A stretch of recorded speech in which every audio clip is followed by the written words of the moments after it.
Thank you so much for joining today's workshop titled Centering Affordability and Low-Income Home Electrification Programs, hosted by EPA's Energy Star and Residential Retrofits for Energy Equity, or R2E2. My name is Stephanie Sosa-Coulter. I am the Deputy Director for R2E2 at the American Council for an Energy Efficient Economy, or ACEEE. Again, we are so happy to have you here and looking forward to discussing the urgency of electrifying low and moderate income homes, the potential positives and unintended consequences of electrification for energy burdened households, and also discussing the best practices for ensuring post-electrification bill affordability. Next slide. Before we get into the content for today's workshop, I'd like to go over some housekeeping to ensure a safe and productive learning environment for all. We are recording this webinar and we'll be making it available to all registrants within a few business days. Please keep your microphone on mute during the presentation, but you can turn on your video. And to ask questions during this workshop, please submit your questions via the chat at the bottom of your screen.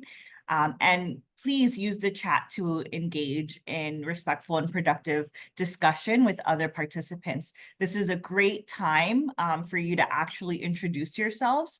Let us know who you work for and where you're from, and get to know, you can get to know each other and get a feel for who's here.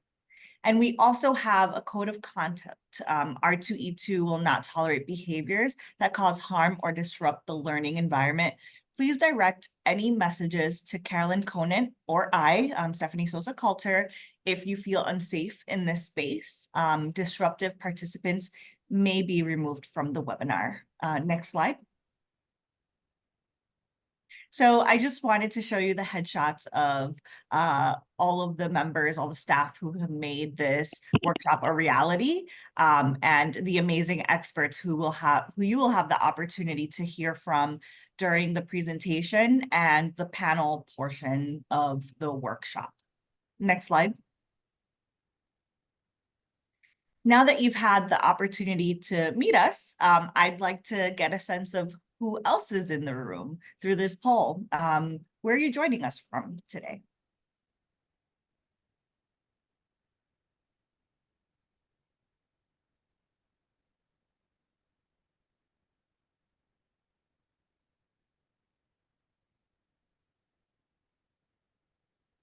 Okay, we're still getting some votes.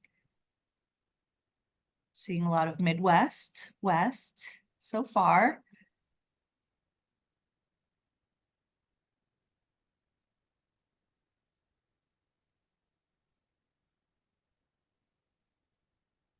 It seems like it's slowing down a bit. And we have some outside of the US. If you're outside of the US in the chat, please let us know where you're located. Right, we can end the poll.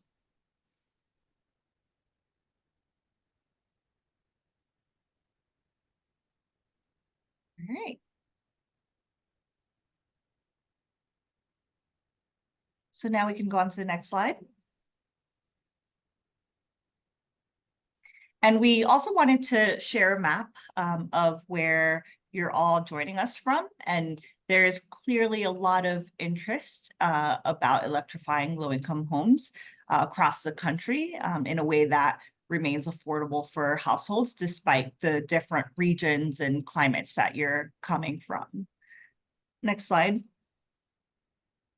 Now, to provide some context on the hosts for the workshop series, Residential Retrofits for Energy Equity, or R2E2, provides deep technical assistance to state, local, and tribal governments, as well as community-based organizations to jumpstart energy upgrades for single-family and multifamily affordable housing, especially in frontline communities. These retrofits will lower utility bills, reduce greenhouse gas emissions, improve residents' health, create good-paying local jobs, and help mitigate racial inequity. R2E2 is a partnership of ACEEE, Elevate, Emerald Cities Collaborative, and HRNA advisors. Energy Star is the government-backed symbol for energy efficiency. The blue Energy Star label provides simple, credible, and unbiased information that consumers and businesses rely on to make well-informed decisions. Next slide. If you are interested in learning more about R2E2 and would like to stay informed via updates, please do so by signing up via the link that will be provided in the chat. And if you would like to be considered for help from R2E2 to plan, launch, implement, or scale your energy upgrade program for low-income housing, you can fill out our 10-minute survey, which again, I will put in the chat in a moment. Next slide. So I'll be passing on the baton to Taylor Jansell from Energy Star, who I've had the privilege of working with during this workshop series, and she will share some information about the amazing work that she's doing with Energy Star. Taylor, on to you. Thanks, Stephanie. Thank you all for joining us today. We're really happy to have all of you and dive into this really important topic. Just a little bit about Energy Star.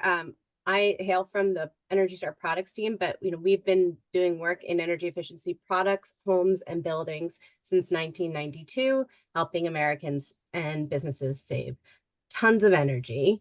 Next slide. We have a new initiative that I wanted to make sure everyone was aware of. It's called the Energy Star Home Upgrade. Within our products family, we label over 70 products, but there are some really big, important products that are key to our clean energy future, and they are going to make huge impacts on homes' energy savings. So we have bundled them together under this new initiative called the Energy Star Home Upgrade. So there's 6 generally applicable upgrades that anyone can do to their home. It helps people understand the roadmap to the clean energy future for their individual home. It involves clean heating and cooling, water heating, smart thermostat, attic insulation, windows, and getting your home electric ready to support any new electric loads that maybe you didn't have before. And on average, Americans can save about $500 a year on their utility bills if they install all these measures. Next slide. Within this new platform of Energy Star Home Upgrade, we have developed a new partnership. This is a partnership for a new category of Energy Star partners that hasn't existed before. And this would be service providers that are really helping people navigate the process of making these major upgrades to their home, helping them possibly secure financing or grants or available funding and rebates to cover the costs, to help get energy assessments for their home and find contractors to do the work and really hold their hand through the process. This partnership is a robust screening process. It's really to help support Americans on this journey and help them lower bills while improving their home comfort and health. Next slide.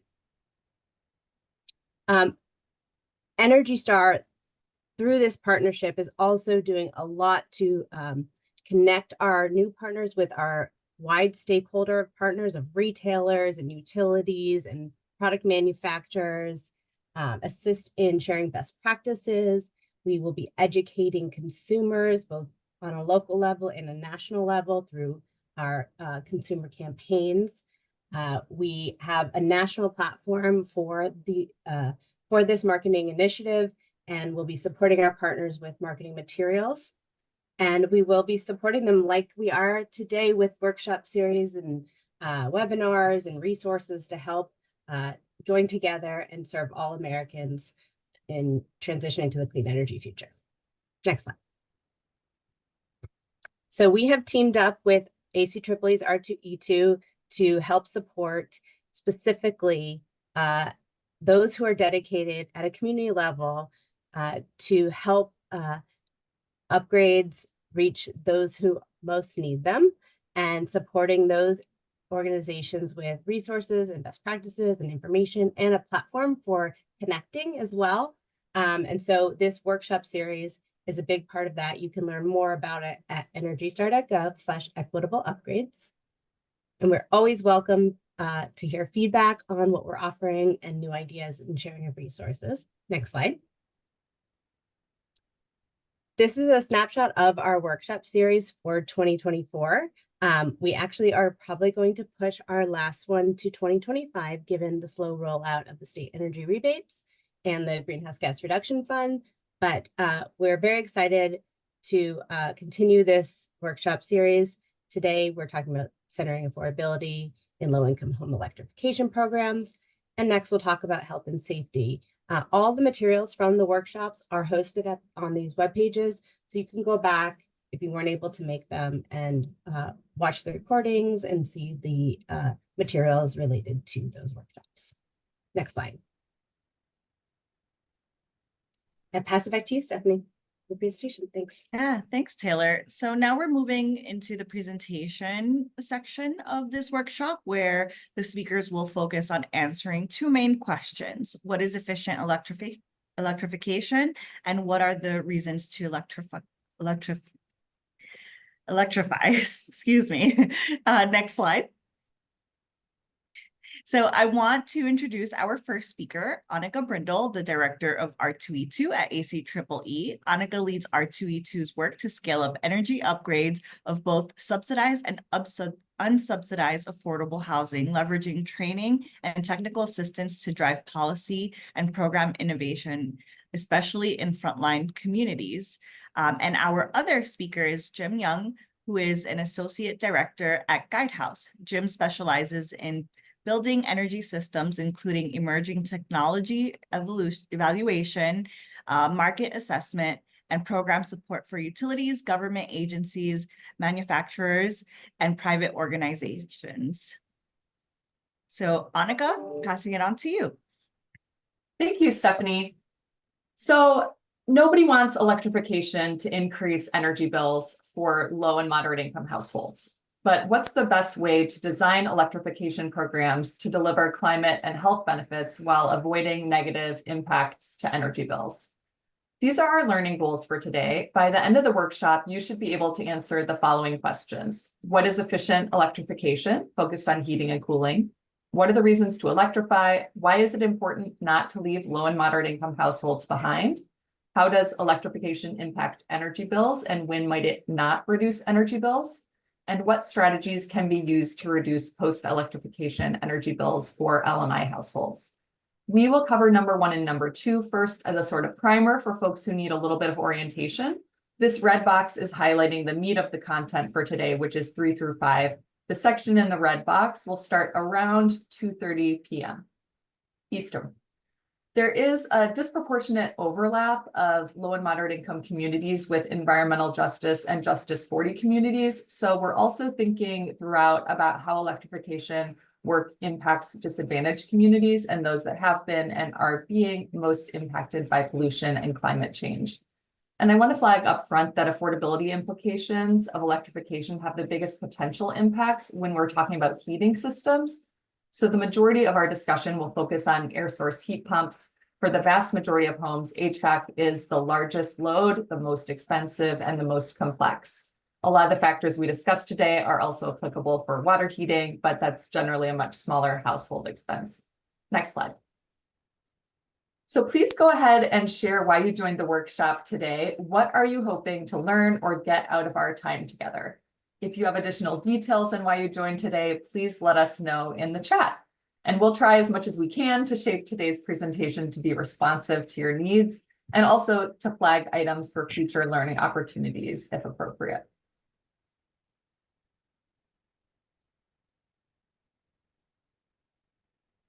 So it's looking like we have a bunch of folks who know what efficient electrification is and the reasons to electrify. So we'll try to zip through those sections a little faster.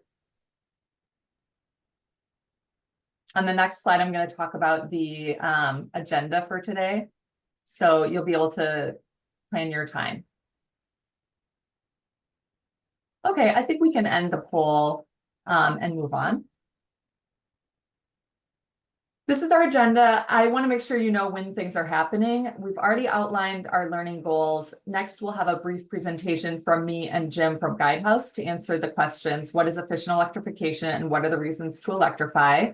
Think of this as a very basic primer Then we'll have a panel discussion to gain some perspectives from around the country on equitable electrification, including a cold weather and a warm weather perspective. Our panelists are joining us from Rewiring America, the U.S. Department of Energy, Center for Energy and Environment in Minnesota, and Housing NOLA in New Orleans. We will then have a break. And when we come back, I will get into the last three learning goals along with Jim to address the potential bill impacts of electrification and strategies to reduce post-electrification energy bills. We'll wrap up by hearing from EPA about their forthcoming heat pump energy bill calculator tool. And you'll have the chance to participate in interactive breakouts to process kind of the ideas we're dealing with today. These times are approximate, so if you are stepping away and want to make sure not to miss something, you might want to come back a little early in case we move on more quickly than anticipated. Next slide. Let me set the stage. Here's the heart of the issue. You may install electric heat pumps in 2 homes in your community, but owner A's energy bills decrease while owner B's energy bills increase. Uh-oh.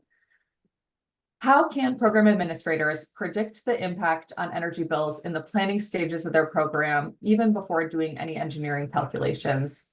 How can they reduce the risk that efficient electrification will cause energy bills to increase? Because we know we have to electrify in a big way in order to rise to the challenge of combating climate change. Next slide. Space heating is both key to achieving net zero emissions and at the core of why electrification doesn't always lead to lower energy bills. Residential building energy use accounts for about 20% of US greenhouse gas emissions. So upgrading existing homes to become more energy and carbon efficient will be an essential step in helping the US reach net zero emissions.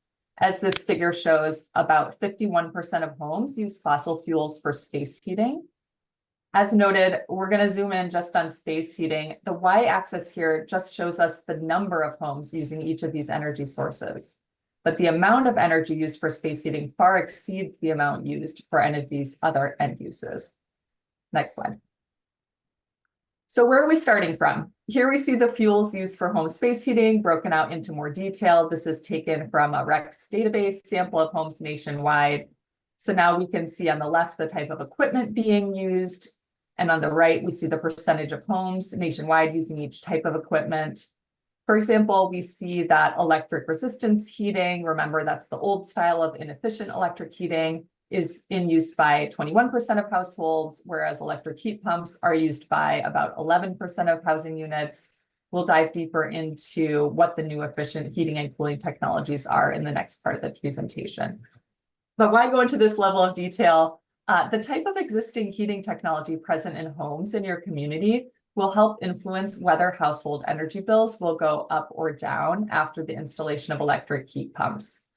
You might choose, for example, to target homes heated by inefficient electric resistance heat. In this case, it's helpful to know there's a much higher penetration of these systems in multifamily buildings with 5 or more units.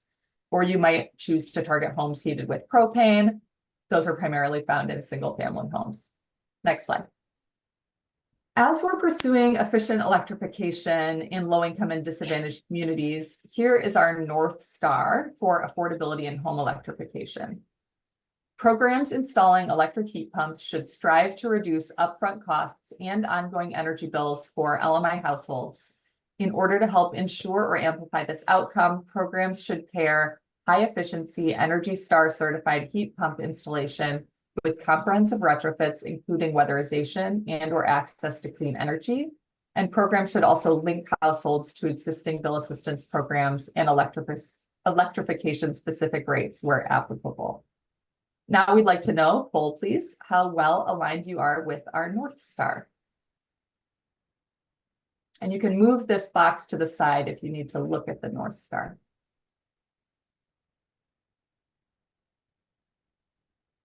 Okay, most folks mostly aligned or perfectly aligned. We have some folks who feel less aligned. I would welcome folks, if you're not feeling aligned, let us know. How could we improve this statement?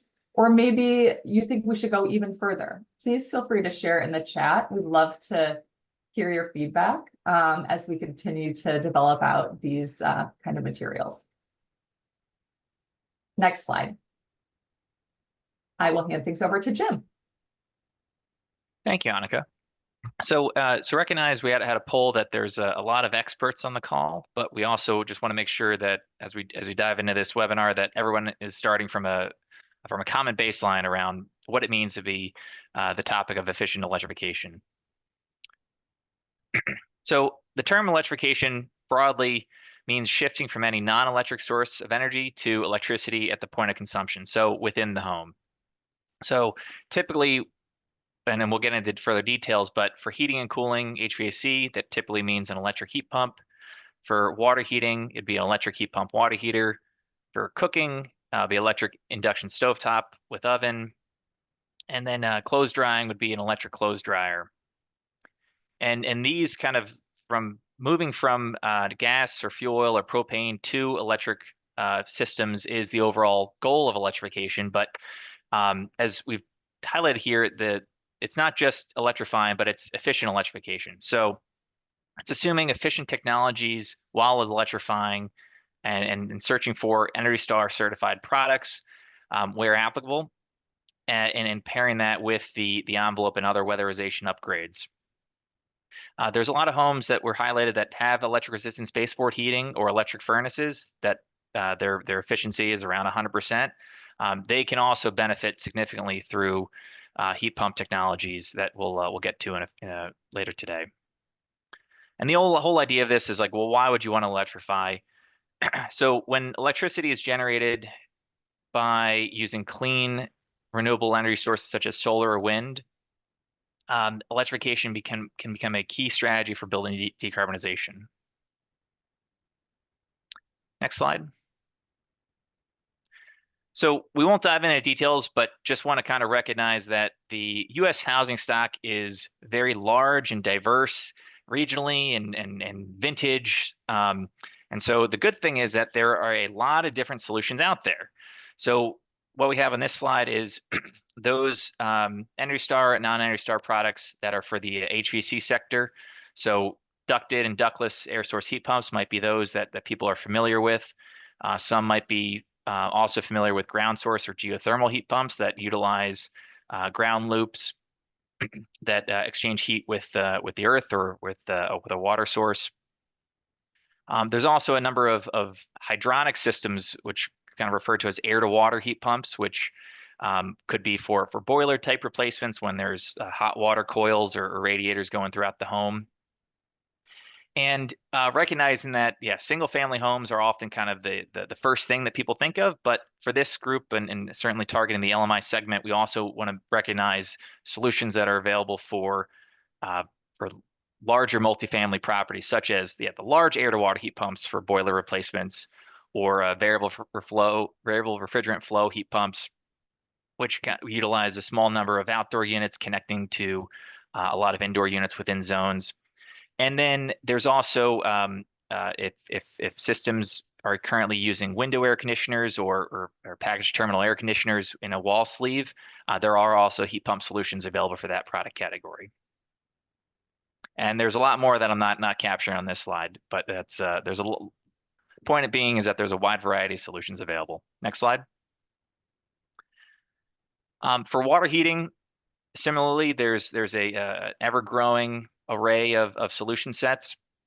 So residential kind of integrated style heat pump water heaters have been on the market for a decade plus, but most recently several 120 volt options have been introduced that help to simplify the installation process when electrifying from fossil fuel systems. And then, well, going back to that, well, what about the larger multifamily segment?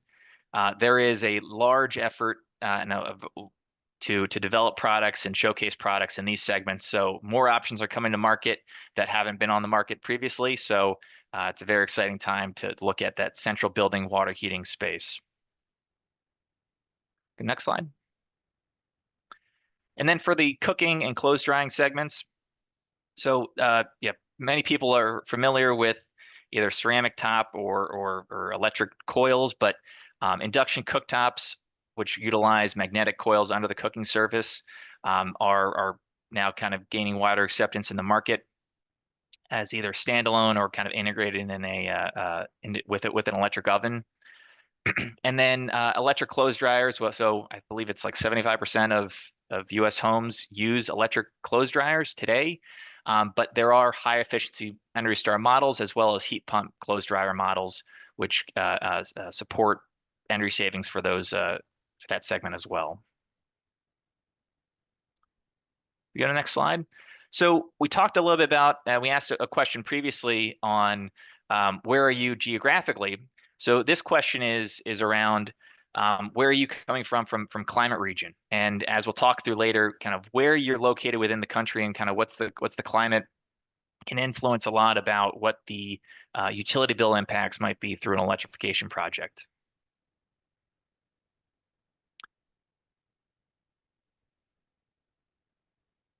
So we've got a mix with a fair bit in 5A, so that kind of cool, humid Midwest, Mid-Atlantic area, as well as 4A, the mixed humid. So kind of that, yeah, Mid-Atlantic through lower Midwest. With a few in colder regions and a few in warmer regions. So a good mix across the country, and we'll certainly have time later today in breakout groups to dive into details on discussion for your specific climate region. So why don't we go ahead and end the poll.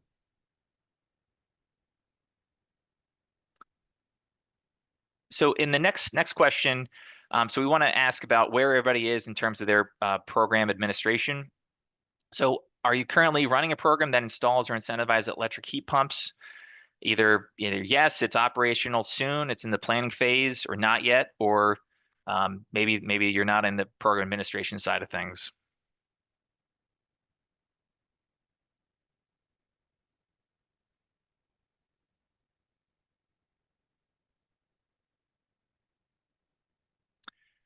So we're seeing around a good group of people that are about half the group is yes, they have programs or they're actively piloting and planning, and then others are here to learn or starting to explore.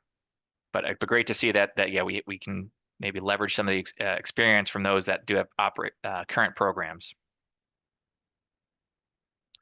Next slide.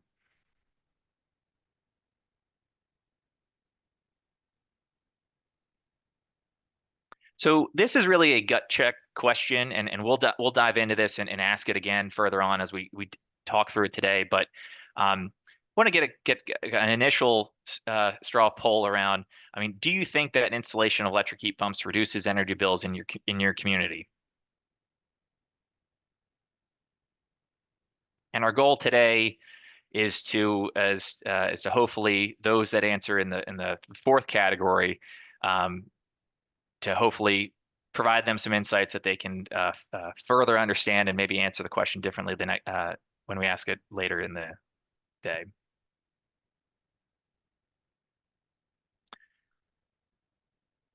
So we've got, I think, the largest group of that. It really depends on the circumstances, which is very true, and a lot what we'll talk through. But certainly a good mix of yes and then no. So it's kind of almost like a bell curve.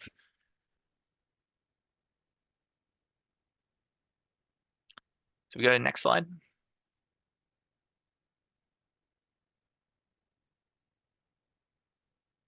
And I'll pass things back to Annika. Thanks, Jim. Next slide. This is a graphic that R2E2 uses to talk about all the benefits that building upgrades can bring to underserved communities. So why are we electrifying? Next slide. Here we've highlighted a few additional things that are specific to efficient electrification and that we'll cover later in today's presentation. Efficient electrification upgrades can reduce greenhouse gas emissions and other pollution. Homes that switch from gas furnaces to efficient electric heat pumps reduce their carbon dioxide emissions by an average of 38 to 53%. The grid is getting cleaner all the time, but NREL laboratory analysis shows that even with a polluting grid, switching to heat pumps and heat pump water heaters can reduce a US home's emissions compared to other heating systems right now, 35 to 93% reduction in emissions, depending on the state.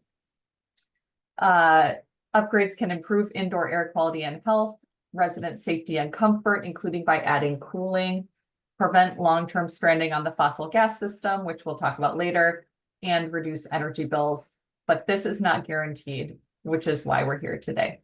Next slide.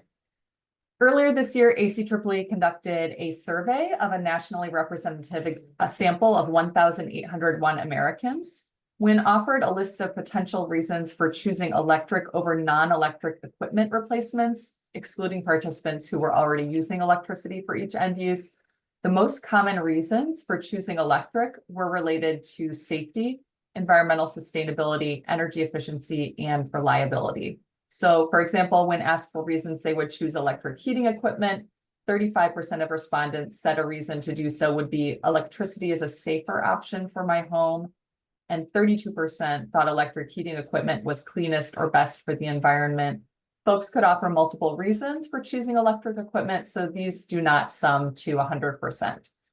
Cooking was a little different. The second most common reason for choosing electricity for cooking, behind environmental reasons, was that the stovetop would be easier to clean. Next slide. Also from the survey, again, folks could choose multiple answers. The perception that a new electric version of a system would be more expensive to operate than a non-electric version was pervasive. The cost of electricity was the top reason respondents with non-electric heated homes mentioned for choosing not to electrify, 36% of answers, and for respondents with non-electric hot water heaters choosing not to electrify. Next slide. As long as we're talking about perceptions, I also want to take the time to bust some electrification myths. One myth is that electrification will overtax the electric grid. Reality is that electrification generally reduces loads in summer and increases loads in winter when many regions already have much less load. However, this does vary by region, and grid planners are hard at work to enable a smooth path for electrification going forward. Another myth, electric heat pumps don't work in cold climates. Cold climate heat pumps are available that deliver full heating capacity at outdoor temperatures down to 15 degrees Fahrenheit. I think I might have experts in the comments quibbling with the number, and that continue operating at even colder temperatures, usually assisted by backup heating systems.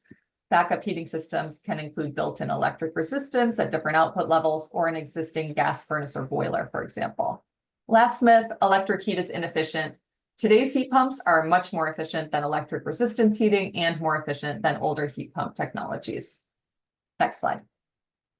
Okay, that's it for our brief introduction to efficient electrification and reasons to electrify. Stephanie?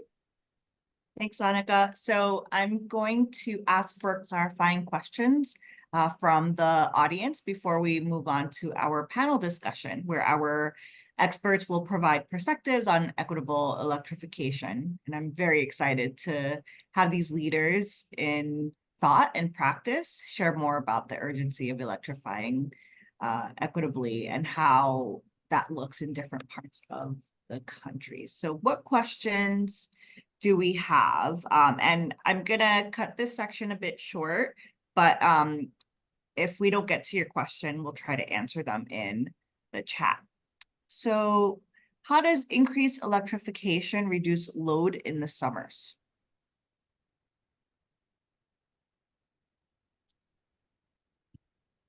Krista, do you want to spotlight me and Jim again? And Jim, do you want to take this question or should I? Sure. So, yeah, I mean, I wouldn't say it's a blanket statement. Certainly in situations that we'll talk about later is that if for regions that do not have a lot of air conditioning saturation today, you're adding a heat pump that also has a cooling function for the first time and that will increase summer utility bills. But the idea around efficient electrification is that the products being installed, including weatherization and load reduction steps, can decrease the cooling demand and then improve the energy efficiency. Or sorry, the next generation of heat pump product can be more efficient. So yeah, the expectation is that and for areas that are already high saturation of air conditioning, they may end up seeing smaller peaks in the summertime due to efficient electrification. Thanks, Jim. Annika, anything you want to share? No, I think Jim covered it. Okay, great. What about small systems or equipment? 50-gallon water heaters in arid West. And as we move to tiny homes, especially for low-income homes, all systems are way too large. And so what role do they play? I don't have anything to add on this, Jim. I don't know if you have thoughts. Sure. So, I mean, there is as I touched on, there is a large variety of products that are coming to market, and there are certainly add-on. So what we're showing was like an integrated heat pump water heater. There are certainly also manufacturers also have add-on that are separated from the tank. So you can imagine a situation where you have a 30-gallon or even a 20-gallon tank for a smaller home, and then you have an add-on heat pump water heater system. But I will say is that the technology place continues to evolve, and so that there can be a more opportunity in the future. But yeah, there will still be gaps as it stands today, and it's something that the industry is working on. Great, thank you, Jim. How do you incentivize energy efficiency upgrades to a high renter community? Will these efficiencies increase energy bills to renters?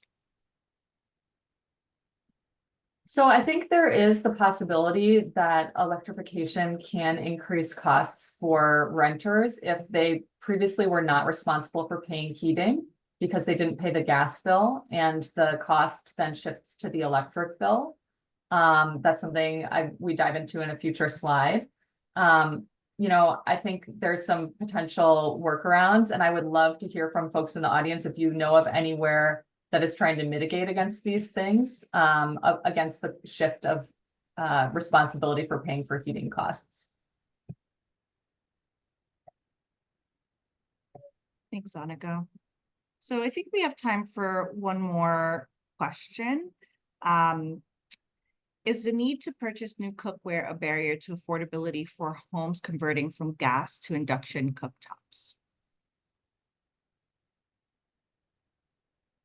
I think it could be. I'm curious if anyone knows of places where cookware is integrated into low-income stovetop programs.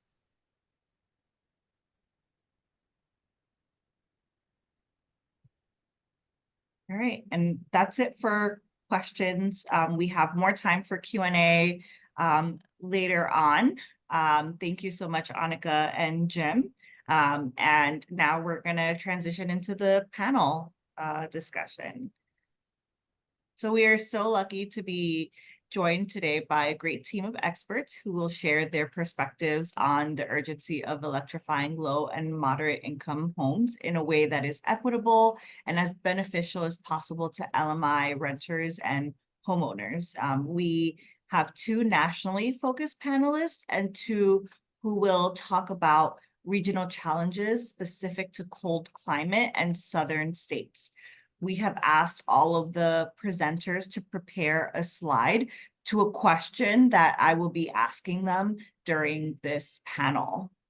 So our first expert is Jaeja Jacobs of Rewiring America. She supports the research team as a trained anthropologist with a Master of Arts degree from Princeton University.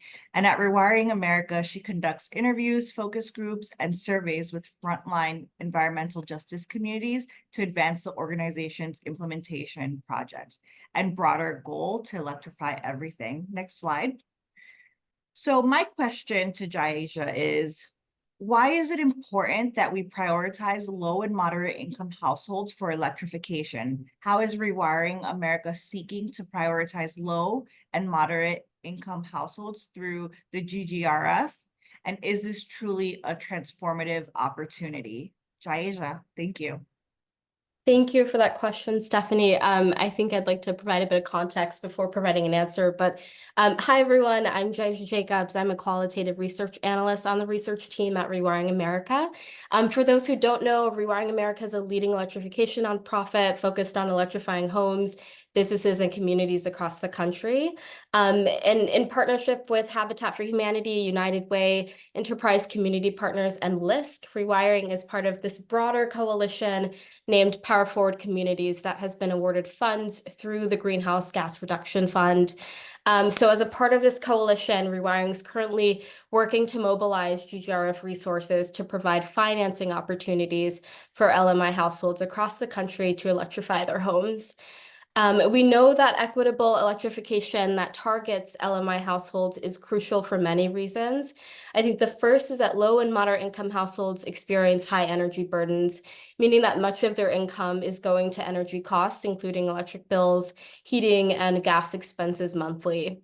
And we also know that as wealthier homeowners electrify, some of this burden means that LMI residents are stuck in what's sometimes called the utility death spiral, where they have to pay to maintain an aging gas system. And this is a matter of energy burden, but it also becomes a matter and poses a challenge to the kinds of deadlines that we need to meet to achieve our climate goals, including that target of reaching zero emissions by 2050.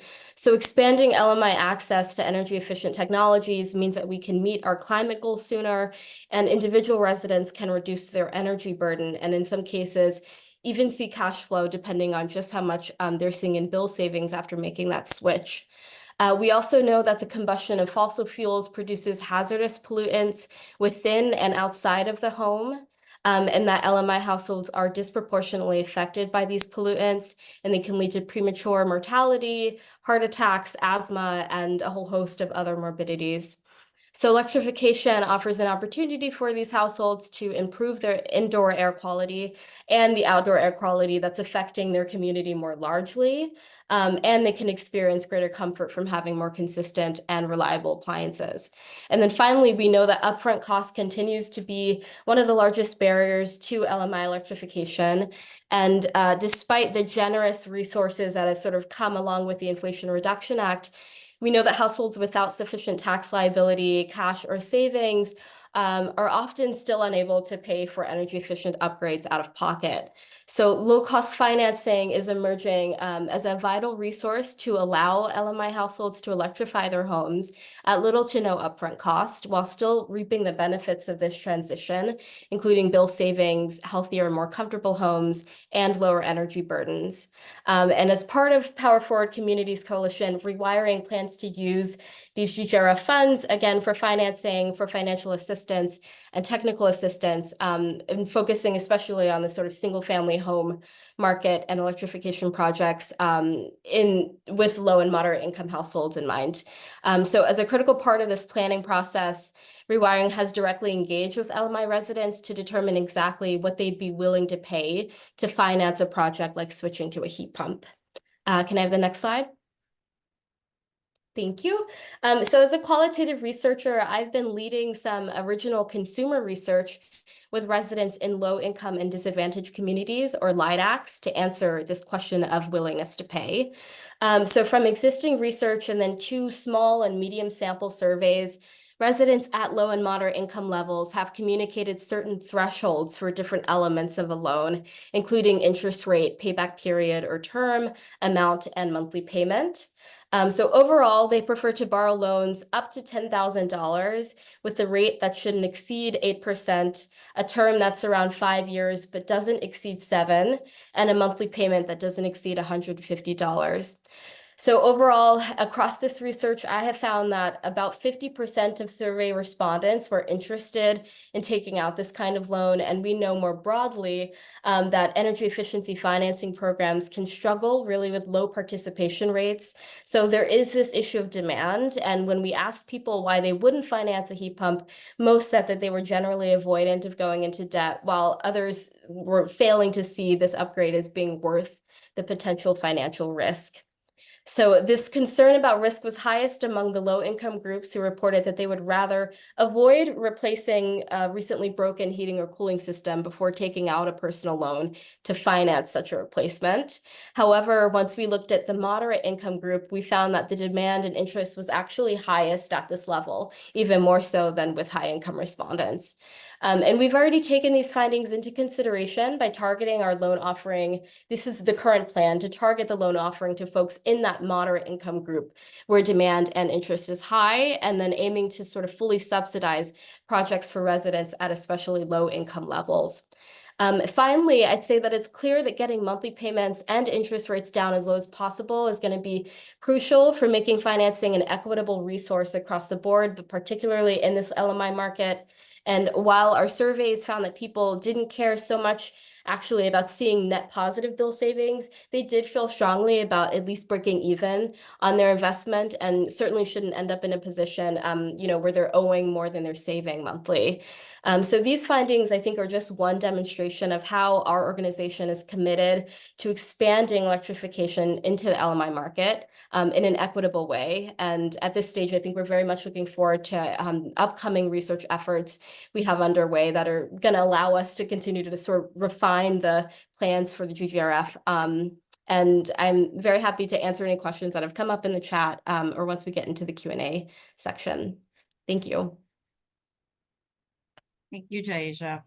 Next slide. Our next speaker is Catherine Kaplan, who works for the U.S. Department of Energy, and she is charged with accelerating the equitable decarbonization of U.S. buildings. Before joining DOE, Catherine managed EPA's team responsible for developing Energy Star specifications for more than 75 product types. So Catherine, our question to you is, earlier this year, DOE published a blueprint for decarbonizing our nation's buildings equitably. What are the barriers to equitable decarbonization, and what is the government doing to overcome these barriers? Great. Thank you so much, Stephanie, and I'm very pleased to be here. Appreciate the invitation and the opportunity to talk to these fabulous stakeholders. I'm reading the exciting conversation in the chat and look forward to more in the follow-up conversations. So as Stephanie mentioned, we published a blueprint for decarbonizing the nation's buildings with a focus on what the federal and state government can do to complete this task and to ensure that it is done equitably.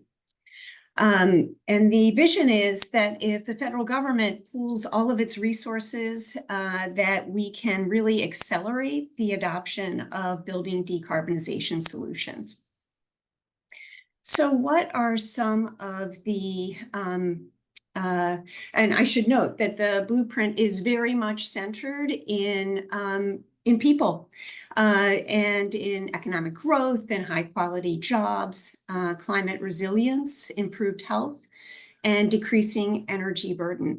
And I would say that across all of DOE's portfolio now, we are very much committed to these themes as well. So what are some of the barriers that the federal government can do something about? One of the barriers has come up a couple of times already today, this idea of technical gaps and also cost gaps. Numerous agencies within the federal government have the ability to really fund and pilot early stage R&D to develop low carbon technologies that can demonstrate breakthrough affordability. And even lower the cost of technologies that are in the market already. So that is one area where we're really investing in research on cold climate heat pumps, 120 volt appliances, district and community scale geothermal. Through the GSA, we do real world evaluation of pre-commercial emerging technologies. So test things out before they're brought into the market so that the government can take the risk instead of the private sector. One project that's really worth noting is DOE's Affordable Home Energy Shot.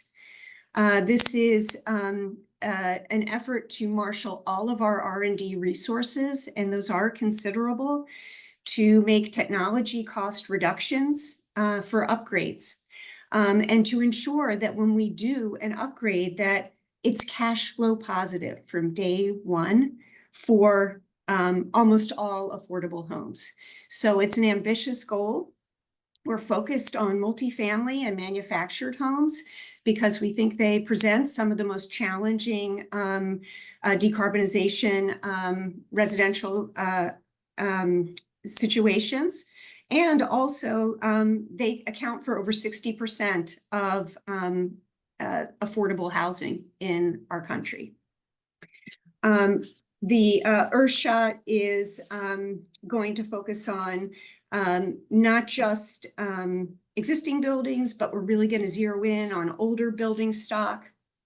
And really, our thought is by elevating the need to provide affordable housing retrofits, that we can marshal all of our R&D ecosystem and also inspire other R&D bodies to make an investment too. So we're trying to lead the way there. Another barrier that we see is there are all sorts of market barriers, and some of those have been talked about in the chat already. You know, there's no definition of what does it mean to be, to decarbonize equitably. Where's the data that shows me how I can make a good choice on which region should I focus on? Which technology should I focus on? What building type should I focus on? There are really not enough examples. And there's not enough demand in the market to ensure that the technology developers are going to kind of deliver the products that we need and the systems that we need. And then there's a lack of skilled workforce. And as was mentioned in the chat, there are challenges in ensuring that the workforce has the expertise that we need them to have to do a high quality job. So the federal government and the state governments are all over all of these barriers. We have a national zero emission building definition now that the White House put out with DOE help. We have, through our national labs, building energy modeling, data, methods. We provide technical assistance. There are incredible voluntary efficiency and electrification standards, like Energy Star, for example. But further, states can come up with electrification codes, for example, and I'll talk about that in a bit. There are also is the potential for the federal government to really lead the way, lead by example. In fact, through Executive Order 14057, all federally owned buildings must reach net zero by 2045. So that means there's just a tremendous amount of investment being made now and piloting of new technologies. Also, the federal government is a huge, huge purchaser, purchasing about $650 billion a year of products and services. And with that purchasing power, we can drive market change. So we're making use of that. Catherine, we're Yes. at time. Oh, So if you oh can my wrap goodness, up. okay, so quick. Okay. Yeah, I know. Yes. Perhaps in the group later, I'll get to talk about some of our other barriers, lack of capital. There's so much money coming from the federal government now. And then also need for building codes and standards, things that lock in affordability. So thank you. Thank you so much, Catherine. So now we're going to move on to our next speaker. You just go to the next slide. I want to introduce Rebecca Olson, who works for the Center for Energy and Environment. Rebecca directs activities related to all residential and community-based programs and consulting work. She leads a strong team that works across disciplines to bring the most effective energy efficiency solutions to residents, owners, and communities. Thank you, Um, Stephanie. Yeah, my question for you is, your work centers on cold climates in the upper Midwest and Northeast, as well as we'll explore today. gas customers in these climates are some of the most likely to experience bill increases from electrification. Should we even be electrifying these types of low and moderate income homes? And you'll have 5 minutes to answer. Great, thank you. Happy to be here and talk a little bit about our work. And as Stephanie mentioned, we are primarily working in the upper Midwest, so a cold climate, primarily 6A and 7 climate zones. So we have extreme temperatures in the winter. We also have, like many other parts of the country, relatively low gas rates and actually fairly competitive electric rates, but still more expensive on a BTU basis than we do for natural gas. So our work started on researching cold climate air source heat pumps about 12 years ago or so, in response to a propane shortage that existed in our state, and looked to this as a resiliency opportunity, and have been doing field research on cold climate air source heat pumps since then. So starting with some electrification work in those more expensive fuels, and now transitioning much more to natural gas customers. So when we look at that, as Annika mentioned, you know, the North Star for affordable housing should be not to raise bills. I know that sounds very obvious, but we're sort of in this electrification decarbonization space. Many of us who have been in the energy efficiency industry for a really long time, this is the first time we're really talking about potentially raising people's bills. And energy efficiency always reduces bills, right? So, or at least doesn't increase them. And so we have this new consideration that has multiple factors in play. I talked about climate, and I talked about rates. Those are really important. Additionally, this conversation that I think we'll get more into after this about the state of the envelope, the building shell, how insulated is it, how air leaky is it, and how can bundling these improvements help this economic argument. So first and foremost, I like to evangelize this mantra that weatherization is the most important electrification measure. We've had this around for years. We've been doing it for decades. We've got contractors that are very skilled at it. When I say weatherization, I mean insulation, air sealing, not necessarily a particular program, but improving the performance of the envelope. It's super important, and particularly important in very cold climates where the heating load reduction is critical. It helps us as we decide what type of systems, the more right-sized systems we can put in, the more efficient they are, particularly in the summer. Annika mentioned some lowering usage in the summer if there's an existing air conditioner. That's because cold climate air source heat pumps are much more efficient than your standard air conditioner. So making sure that we have right-sized equipment for both the heating season and the cooling season can really be improved with weatherization improvements, lowering that overall load. We also have done multiple analyses on how to mitigate this risk of increasing customers' bills. And more and more our conclusions for now, depending on how rates go, is that dual fuel options are really important for this in cold climate locations.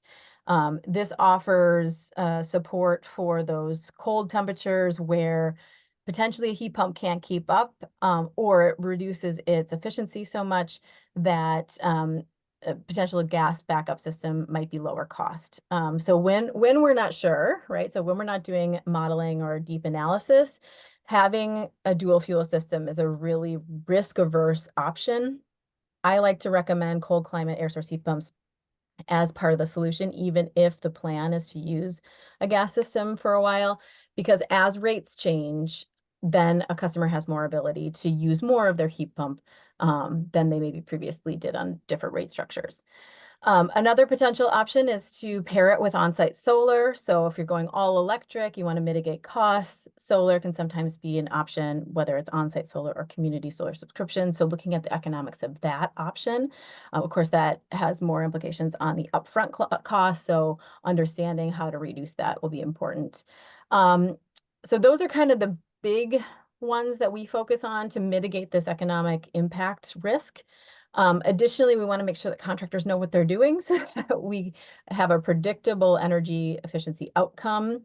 So that includes proper sizing, installation, commissioning, and then understanding the switchover temp between an existing system and a gas system.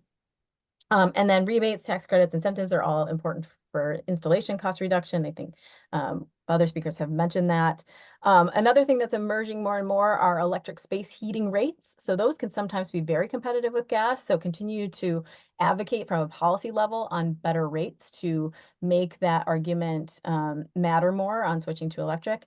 And then just, I think several people have recommended in the chat, like we need more workers, we need more skilled workers. So of course, all of this depends on having the workforce to deliver this. So making sure that we have robust workforce development systems that are both bringing new workers into the system, but also engaging existing contractors to expand. So I think I was running out of time there, speaking really fast. There's some links on this as people get this in the future. Thank you, Rebecca. And if the audience wants to hear more from any of the speakers, please feel free to ask your questions in the chat. So now we have our last panelist, Andronika Morris from Housing NOLA. She has spent her career working to create affordable housing in Metro New Orleans.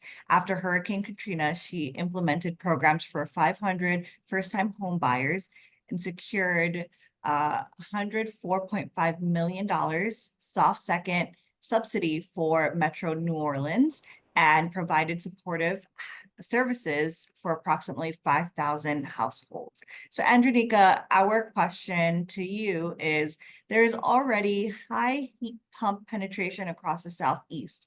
Has the market been transformed, including for low and moderate income households?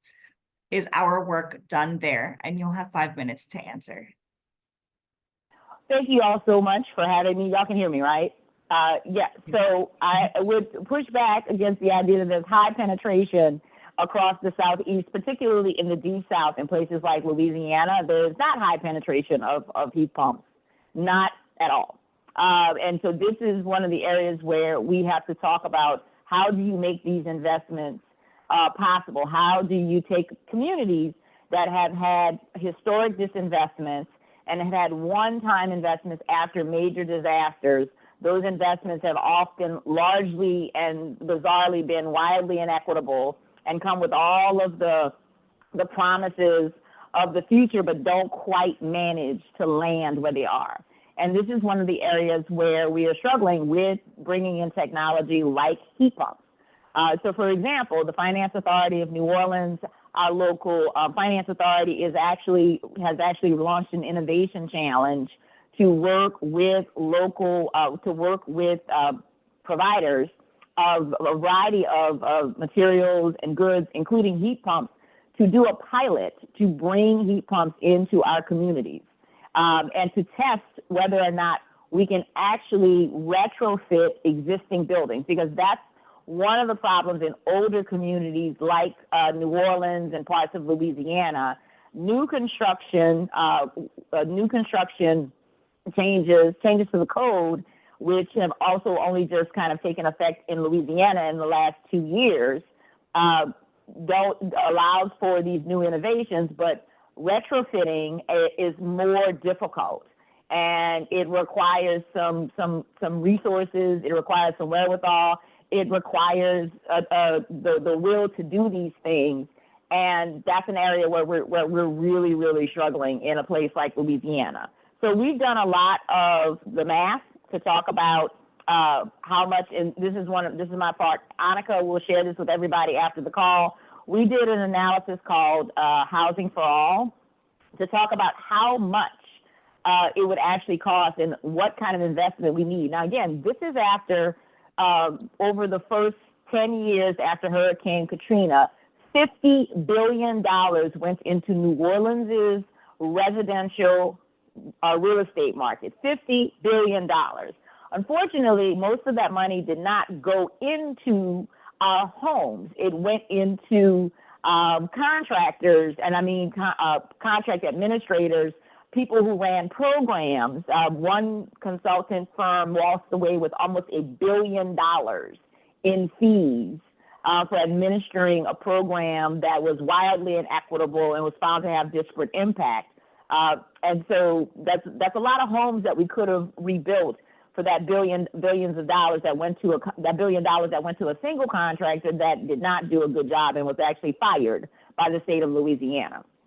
So moving forward, what do we need? And so we found that in the city of New Orleans alone, the kind of impacts, the kind of pre-weatherization, weatherization, resiliency, fortified roof, we need about 55,369 of those just on existing homes and apartments. That does not mean new construction, does not mean closing the gaps or anything like that. Those are existing homes to the tune of about $2.4 billion.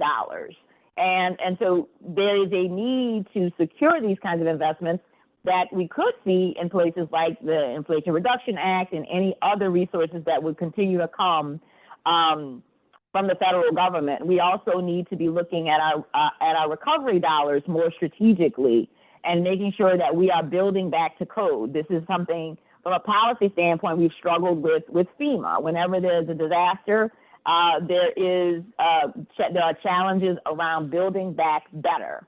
And there's some deep-seated equity issues that come to bear when we start talking about building back better.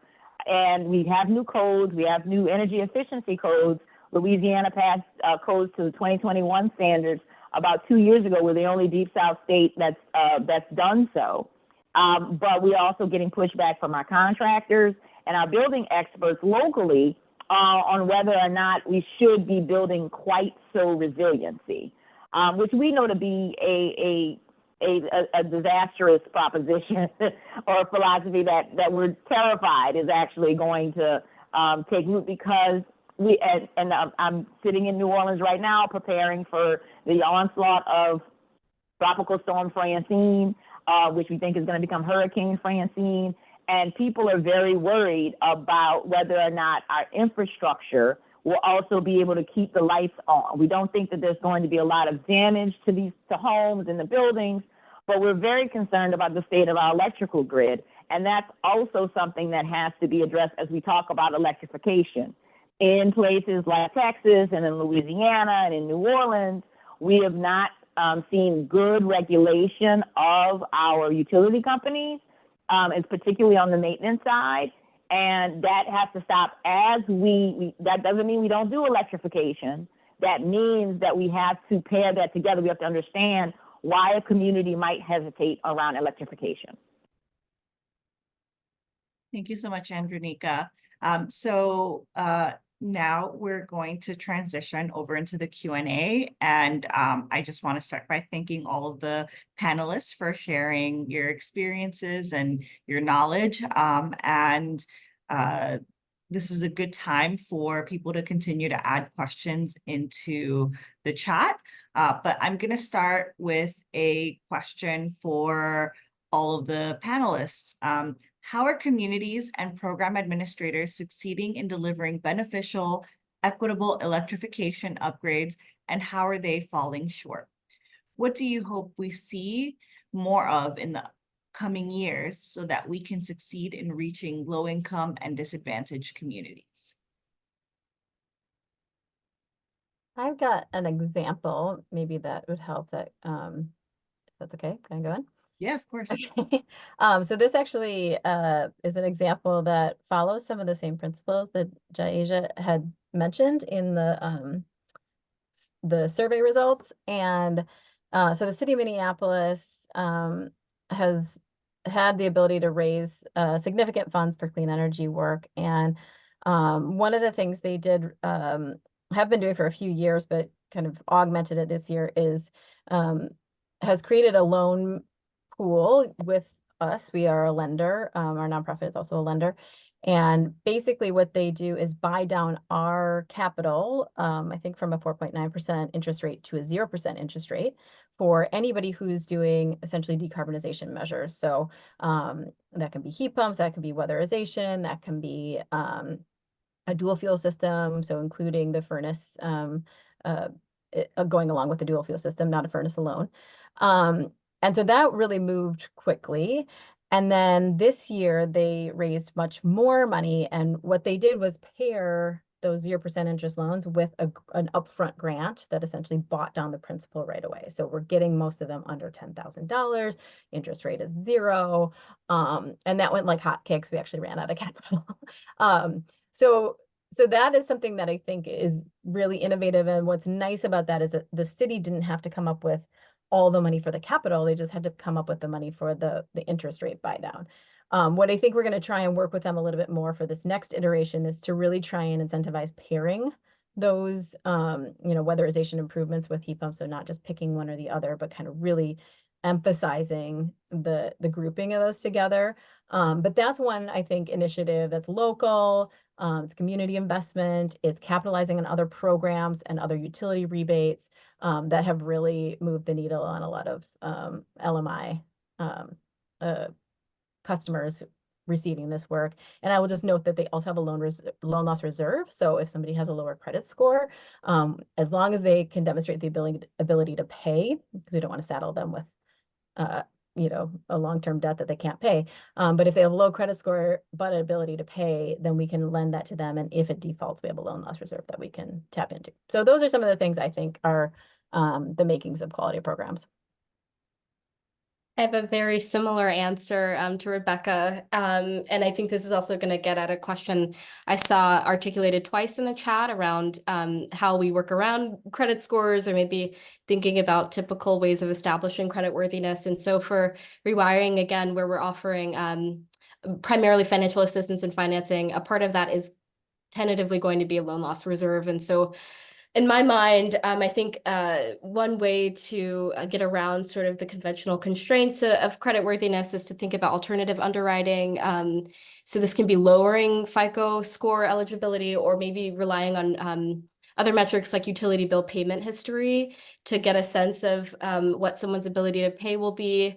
And then the other side of it with the loan loss reserve is to ensure that there are, I think, robust borrower protections. So from our side of things with rewiring, we're looking to partner with lenders that already have existing hardship programs or concessions to support borrowers who are maybe struggling with non-payment. This can be extending loan terms, lowering interest rates, partial loan forgiveness based on a variety of circumstances, or introducing income-based repayment. So I think these are two strategies that also become really important on the topic of like low-cost financing.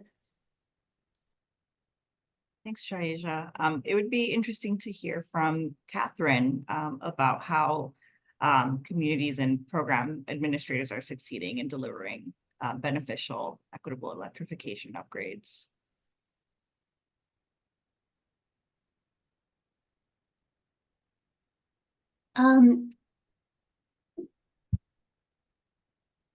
I think that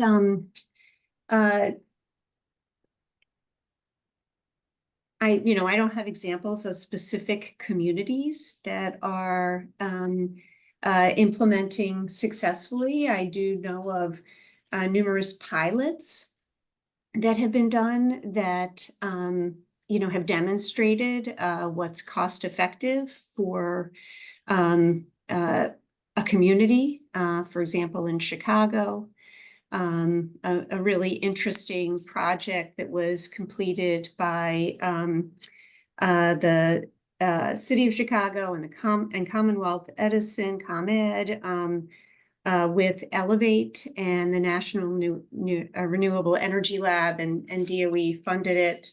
But they really looked at the data. They looked at the data across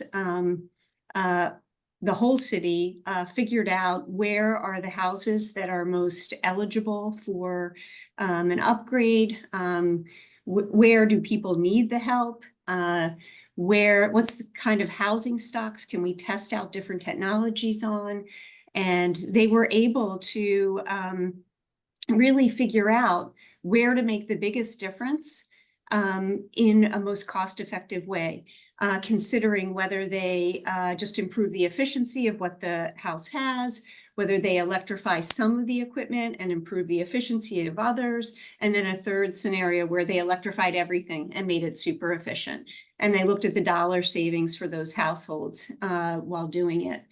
I can find a link to this pilot and put it in, or this study, and put it into the chat, because I found it very interesting. The whole idea was, how could this be replicated in other communities, this model be replicated in other communities across the country? Thank you so much. It would be great if you could add that in the chat. So I have a question for Andronika, and for others to answer as well. What are you seeing and hearing in communities? Do we feel like low-income and disadvantaged communities are interested in electrifying? Why or why not? So I do think people are interested in cost savings. I do think people are interested in recognizing that they want to have an impact on climate change.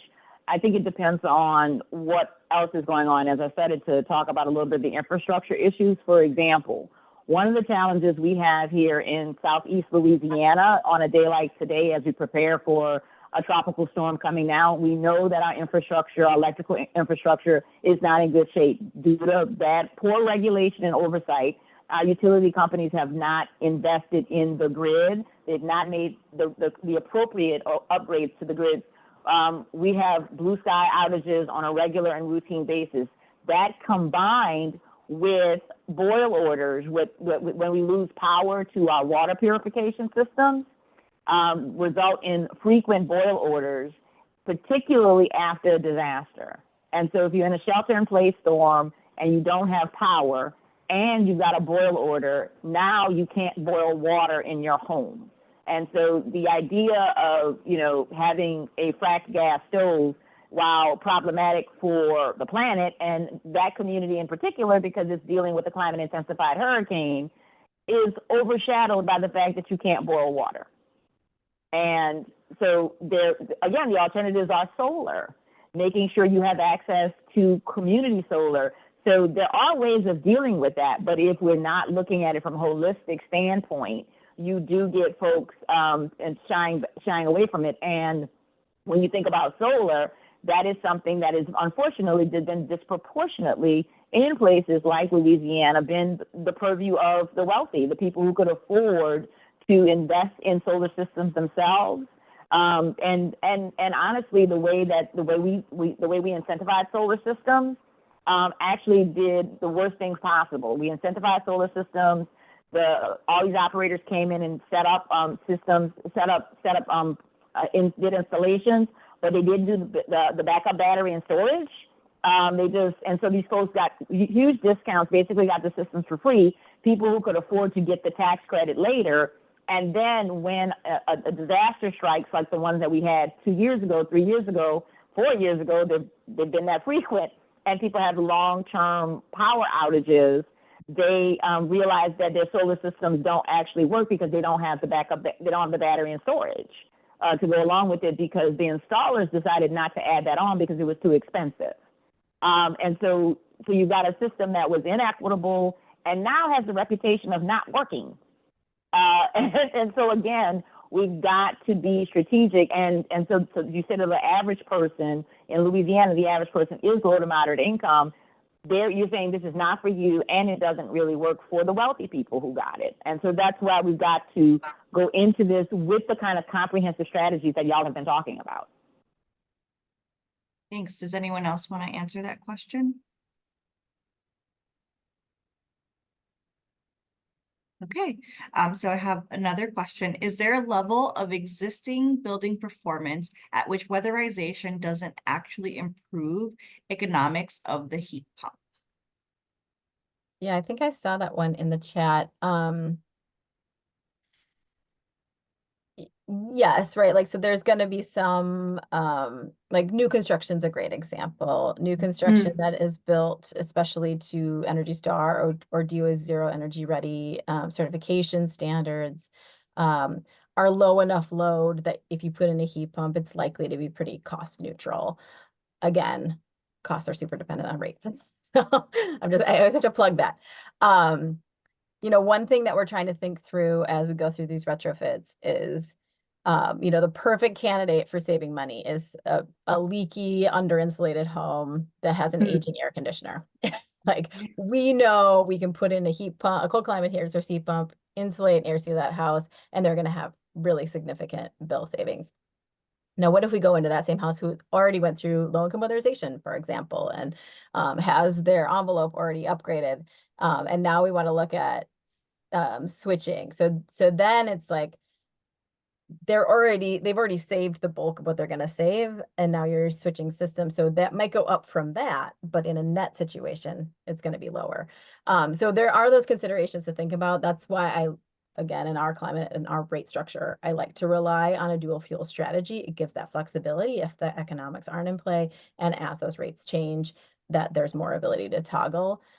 So I do think that the envelope performance matters for multiple reasons. One, it's because it's the bulk of the cost savings you're going to get, but it also allows you to right size that heat pump, get a smaller heat pump that's going to be lower cost to begin with, and it's just going to provide better comfort in the summer. So those are kind of the things that I would say. Maybe Catherine has others. Yeah, those are great points, Rebecca. It really, a strategy is what we need. And the ceiling insulating is such a bang for the buck. It is so cost effective. So I would definitely agree that we should start there, and that can drive the best choice in the heating and cooling equipment that we buy. Thank you. And is there a way to quickly and easily determine if it's actually necessary to do weatherization prior to electrification? I would always do weatherization if there is the ability to do it. So, like an empty wall, or even a wall where you can fit in a hose to dense pack that insulation, do it. If there's lack of insulation, we typically use attic R levels that are at code. So if the insulation levels in an attic are not up to code, get that up to code as much as possible. Do air sealing. So the only time I would say potentially don't do more envelope improvements is if it really requires kind of a deep energy retrofit, and then the ROI is maybe not there. However, if we're going to fully electrify buildings and not do a dual fuel strategy, which eventually we need to get to, then some more deeper energy retrofits are going to be required. So more exterior applied insulation, maybe some more innovative air sealing technology, so we can really get those last leaks. Thank you. So that's all of our time for the Q&A. I know things are moving rather quickly. We're going to take a break. So if we can just go to the next slide, and if everyone can come back at 2:30 p.m. Eastern, and then we will transition over to the rest of the presentation. Thank you so much, panelists. This was really helpful, and really appreciate your expertise. Okay, so welcome back, everyone. I previously introduced Annika and Jim, and we also want to welcome Dan Lawler. So if you go to the next slide. Yep. Dan works for the U.S. Environmental Protection Agency. He works with key stakeholders, including manufacturers, utilities, and efficiency organizations, to develop tools and resources that raise awareness of Energy Star certified HVAC equipment, with a particular focus on heat pumps, and the new initiative from Energy Star, the Energy Star Home Upgrade. And I will pass it on to Annika to continue the presentation. Okay, thanks, Stephanie. Our panel has already set the stage for this, so I'll just say a few words about why it's important. Next slide. Oh, perfect. Why we include low and moderate income households in the electrification revolution. Next slide. It's not only low income households, but also disadvantaged and EJ communities who are at high risk of being left behind. These communities are already bearing the brunt of climate impacts and are more vulnerable to climate risk. In this country, we have a history of policies that intentionally institutionalize racist practices in housing, lending, and zoning, and that have led to low-income households and communities of color being concentrated in areas with poorer quality housing, greater pollution, and fewer high-quality jobs. The legacy of this disinvestment endures today, such that homes in disadvantaged communities are in worse condition and households are less able to invest in electrification and other home upgrades. Next slide. There's also high energy burdens, which are not spread equitably. A high energy burden is paying more than 6% of income for home energy bills and are correlated with greater risk of many negative impacts. 67% of households with low incomes face a high energy burden. Low income, Black, Hispanic, Native American, and older adult households have disproportionately higher energy burdens. And there's also a hidden cost of curtailment. Many energy burdened households and others not reflected here are energy insecure. They ration their energy usage. A 2022 article in Nature Communications highlighted how low income groups are waiting longer than high income groups before using their AC. On average, they wait until their indoor temperatures are 4 to 7.4 degrees Fahrenheit higher than do high income groups. Next slide. And this high energy burden is paired with high housing burden, which is defined as paying more than 30% of income for housing and home energy bills combined. The graphs here show the percentage of housing cost burdened homeowner households on the left and the percentage of housing cost burdened renter households on the right. In 2022, 72% of homeowners and 83% of renters with incomes of less than $30,000 were housing cost burdened. Next slide. And too many low and moderate income households have not reaped the benefit of past energy efficiency efforts, contributing to high energy bills, housing unaffordability, and poor home conditions. For example, 27.5% of all US households have low incomes, but only 13% of overall spending from utility efficiency programs goes to these households. And at recent levels of investment, it would take the Weatherization Assistance Program 500 years to reach all eligible households. If electrification efforts don't center affordability, low-income households will not be able to participate, or participating in programs may make them worse off. Participants themselves ultimately decide whether electrification makes them worse off or not by weighing trade-offs between drawbacks such as higher energy bills, only sometimes, and perceived benefits such as improved health and better heat resilience. Next slide. In the long run, say starting between 2030 to 2040, if low-income households forego switching from natural gas to electric equipment because it's unaffordable, and Jaasia touched on this, they are likely to experience ballooning bills as other users leave the natural gas system, and the cost of its upkeep is spread among fewer and fewer users. If many users leave the gas system, this doesn't mean that the system upkeep and maintenance costs will decrease. Next slide. There are also health impacts that will continue to affect low and moderate income households if they are not able to electrify. These include exposure to nitrogen oxide, carbon monoxide, and particulate matter, as well as increased risk of childhood asthma and other respiratory illnesses. And recent research actually exposed that 12.7% of childhood asthma can be attributed to gas stove usage. If these levels of pollution were happening outdoors, they would often be illegal. Next slide. Okay, so how does electrification impact energy bills? A note before we dive in, the discussion here is about ongoing costs rather than upfront costs. While we will briefly touch on reducing upfront costs during our overview of strategies, other resources cover this topic much more comprehensively. Next slide.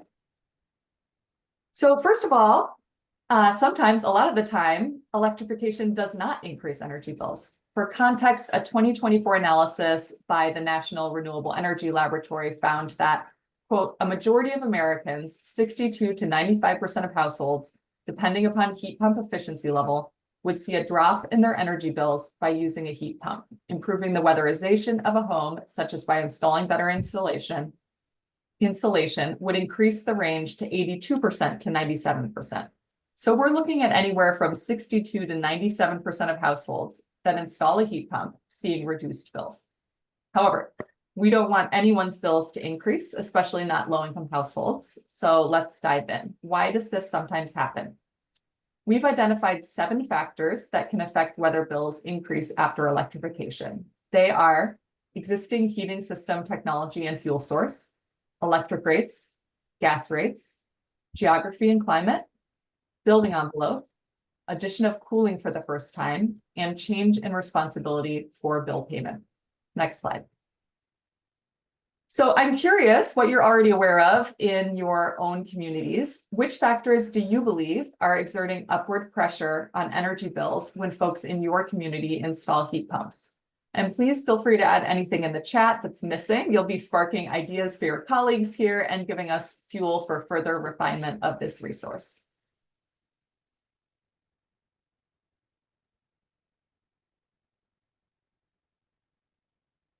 So far, I'm seeing the highest concern for electric rates.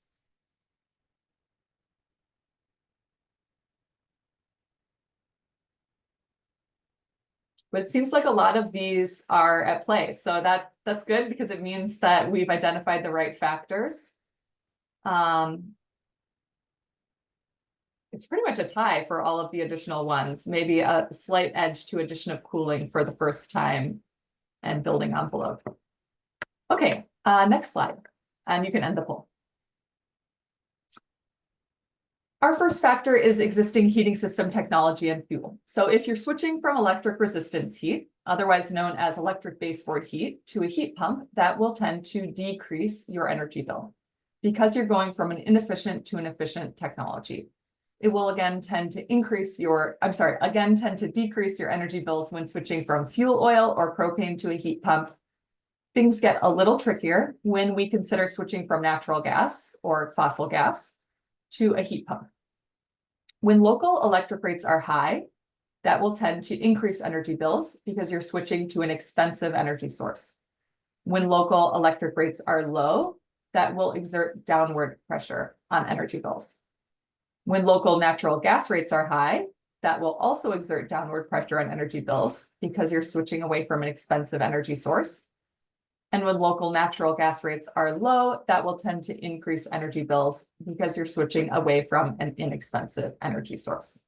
So the toughest scenario, a lot of you know this already, maybe most of you, the toughest scenario in terms of energy bill impact is if you're switching from natural gas to a heat pump in a region where electric rates are high and natural gas rates are low. Next slide. A recent NREL analysis evaluated the costs and benefits of switching to electric heat pumps across the US housing stock, including various climates, heating sources, and types of homes. The figures on the next slides will show the share of US homes that show positive or negative utility bill savings for different types of heat pump plus envelope upgrades. There are two main takeaways highlighted here. These hold true even though results vary by region and climate zone. Takeaway one, homes with propane and fuel oil and electric heating, though not shown on the next slides, almost always see utility bill savings with electric heat pumps, regardless of the geography or climate zone.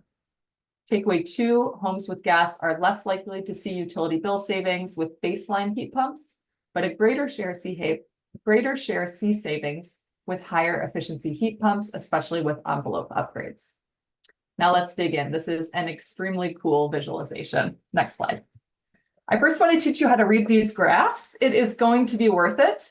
This figure models the likely bill impacts of the upgrade listed on the left. So on the next slides, you'll see the type of upgrade listed just to the left of the graph.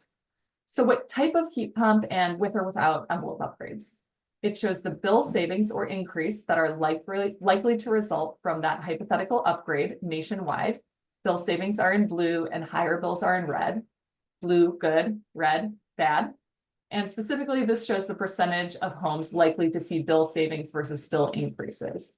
So if you look at the first bar to the right of the 0K or $0 line, it's at about 10%. Looking at the left, you can see the percent of upgrades labeled in beige. This means about 10% of this type of upgrade nationwide would result in just barely some bill savings. So just barely over $0 saved. Moving to the right, further into the blue, you see that there are many more such upgrades that would result in higher bill savings. So the next bar is maybe another 13%, and the next one's 12%, etc. And looking to the left of center at the orange and red bars, there are also some upgrades here that would result in bill increases, maybe 7% total. You can try to add them up on your own. And if you add up all these bars, they add to 100%. So 100% of upgrades, for some bills increase and for some bills decrease.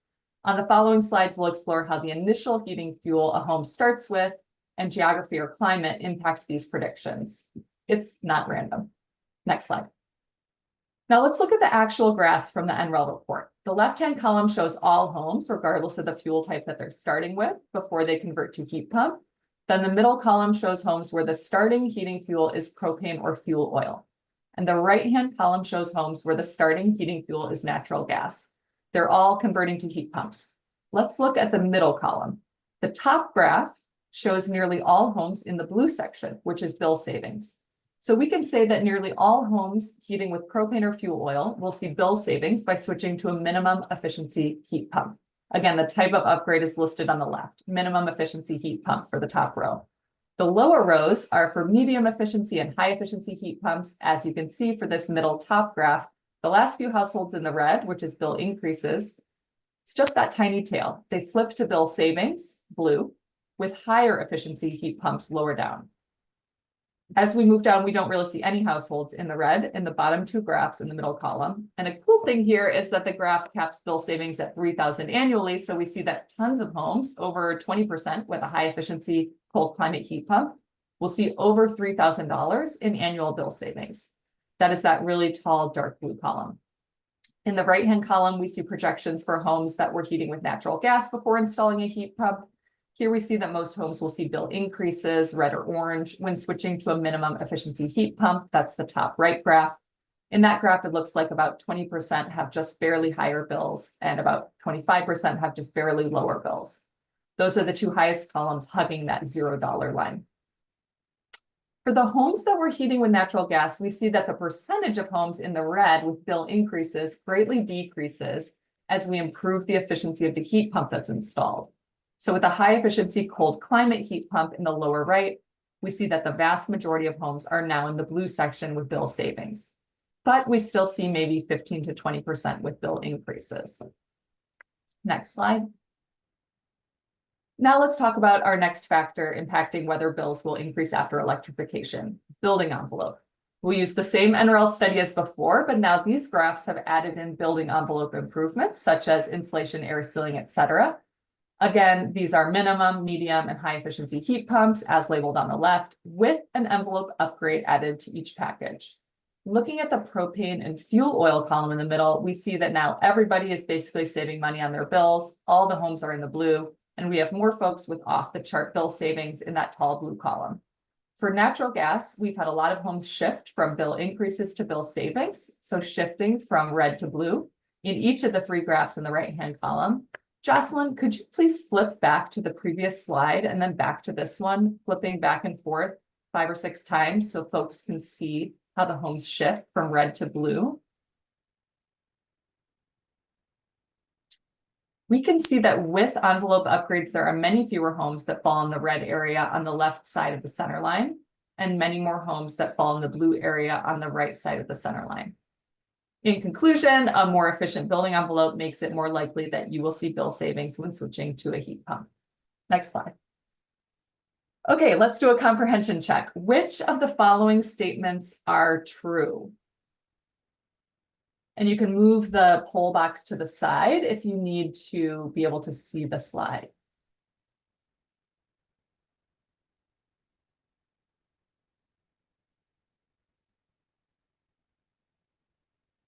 So our first statement is virtually all households that heat with propane or fuel oil will see energy bill savings from switching to a heat pump even before envelope upgrades. Our second statement is households that heat with natural gas are more likely to see bill increases, not savings, when installing a minimum efficiency heat pump versus a high efficiency cold climate heat pump. 3, the vast majority of households that heat with natural gas will see bill savings when installing a high efficiency cold climate heat pump paired with envelope upgrades. And 4, households that have electric resistance heat are already using an efficient electric technology and will not see bill savings from switching to a heat pump technology. Okay, you guys are killing it. Yes, the first 3 statements are true and the 4th is false. Got to keep you on your toes. Okay, next slide, please. So let's talk about the role that geography or climate plays. It is not random who sees bill savings and who sees bill increases. From the same NREL study, the figures on the right here show the median annual utility bill savings by state for different types of heat pump plus envelope upgrades. This is not broken down by the primary heating system already in place. On the left are heat pump only upgrades, and on the right are those same upgrades paired this time with envelope upgrades. What you'll see is that pairing envelope upgrades with electrification can support greater annual bill savings. This appears to be quite impactful in cold weather states in the upper Midwest. Takeaways are homes in East Coast, Southeast, and West Coast states see annual utility bill savings with medium efficiency heat pumps or with minimum efficiency heat pumps plus envelope upgrades. Homes in colder climates see annual utility bill savings with high efficiency cold climate heat pumps. And in all cases, pairing envelope upgrades with electrification can support greater annual bill savings for residents, as well as, of course, improved comfort and other benefits. Next slide. ACEEE has done some research on where heat pumps will reduce operating costs in the long term, so looking out to 2040. For this analysis, we predicted that gas prices would rise as decarbonized gas becomes required by climate policies. In 2040, we predicted that electric heat pumps would generally minimize heating and cooling costs in places that are warmer than Detroit. That line is sketched in very approximately on the map above. These places have fewer than 6,000 heating degree days. In colder climates, electric heat pumps combined with use of a backup fuel during frigid periods below 5 degrees Fahrenheit generally minimize these costs. For water heating, electric heat pumps minimize costs in all climates. Again, this is looking at a scenario our researchers predict for 2040. Next slide. We also need to think about the addition of cooling for the first time, which places upward pressure on bills. A study published in August in JAMA, the Journal of the American Medical Association, found that more Americans, 2,325 people, died from heat in 2023 than in any other year going back to 1999, which is likely an underestimate. With the addition of cooling for the first time via an electric heat pump, this is a cost that the household has never had to pay before, but also potentially a life-saving benefit. The upfront cost is more than for a room AC or central AC, but the ongoing operating cost for cooling is less than for those technologies. When we look at those ongoing operating costs, even in homes that are adding AC for the first time, there are usually bill savings because of the substantial savings on the heating side relative to any increase on the cooling side. We see here a scale from yellow to green, where yellow is 0% of homes experiencing positive bill savings, and dark green is 100% of homes experiencing positive bill savings. These 9 maps show what happens when homes with no AC add heat pumps, thus gaining cooling for the first time. The first column shows homes with gas heat and no AC prior to their heat pump. The second column is homes with electric heat and no AC. The third column is homes with fuel oil or propane and no AC. The top row is minimum efficiency heat pumps, middle is medium, bottom is high efficiency. This bottom row is greener than the other 2 rows because high efficiency heat pumps tend to help to mitigate any potential increase in bills from adding cooling for the first time. As you can see in the upper left, for homes heated with gas and with no AC, very few will see bill savings, except in Washington State and Georgia. However, by increasing the efficiency of the heat pump that's installed in those same homes, bill savings become more common, as seen in the middle map on the left, where additional states have turned green: Oregon, Missouri, Arkansas, Alabama, Kentucky, Ohio, Pennsylvania, etc. And in the lower left, we see that nearly every state is a darker green except for California, Arizona, New Mexico, and Florida. However, we still don't see that every home will see bill savings when switching from gas heat and no AC to a heat pump. Next slide. Let's take a second to try to process this information. Let's consider these statements one at a time. In the chat, please share why you think. 1, all the states are green in maps 3, 6, and 9. I think Florida is gray for no data because there aren't enough fuel, oil, and propane customers there to count the data. So for maps 3, 6, and 9, why are all the states green? Mara, I see your question about no AC. I think this means no AC period, not no central AC, but I guess I'd have to check the report to know for sure. Okay, delivered fuel is expensive. Yes. Fuel, oil, and propane are very expensive ways to heat a home, so the bill savings from switching heating to a heat pump far outweigh any increases in bills due to the addition of cooling. Okay, why do you think Florida is yellow in map number 2?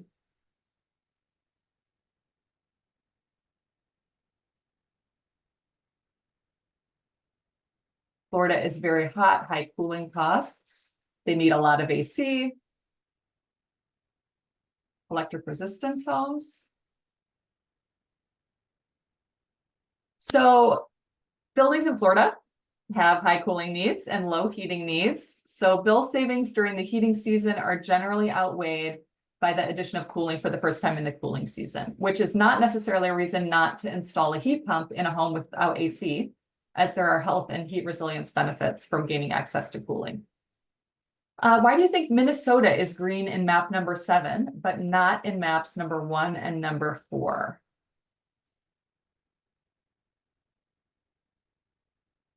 Why is Minnesota green in map number 7, but not in maps number 1 and number 4?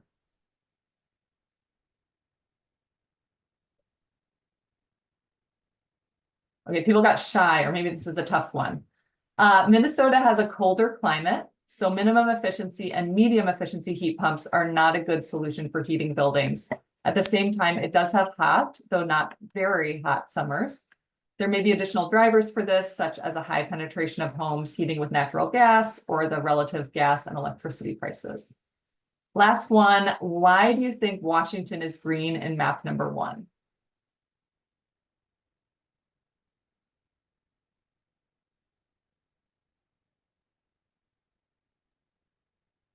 Okay, some people hit upon something that's unique to Washington state. Washington generally has more moderate cooling needs and very inexpensive electricity from hydropower. That's correct.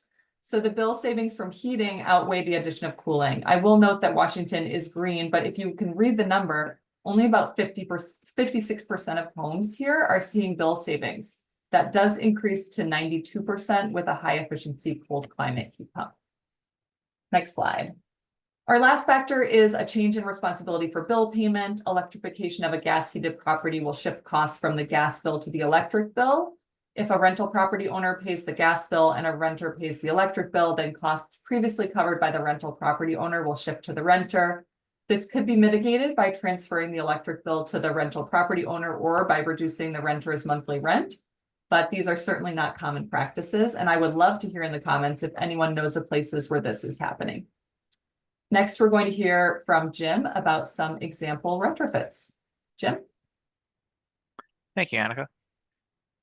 So Annika walked through a lot about how, the existing heating system, HVAC system type, and the fuels really impact a lot of the economic impacts of electrification. So we did want to kind of see from everybody around what's the primary heating system of the homes you're seeking to electrify in your region.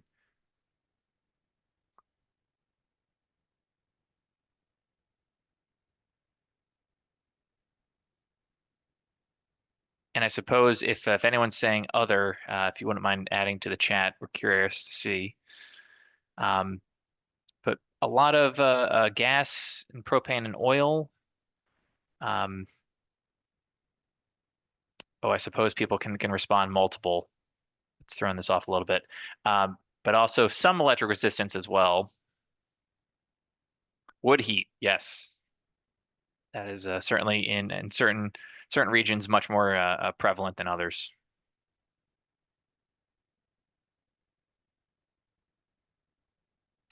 Okay, why don't we close the poll. And next slide. So most of you responded as a gas furnace or boiler as being the kind of the top opportunity for heating system type, but also the opportunities will depend upon the type of homes that you're targeting. So this poll asks, what types of homes is your initiative focusing on?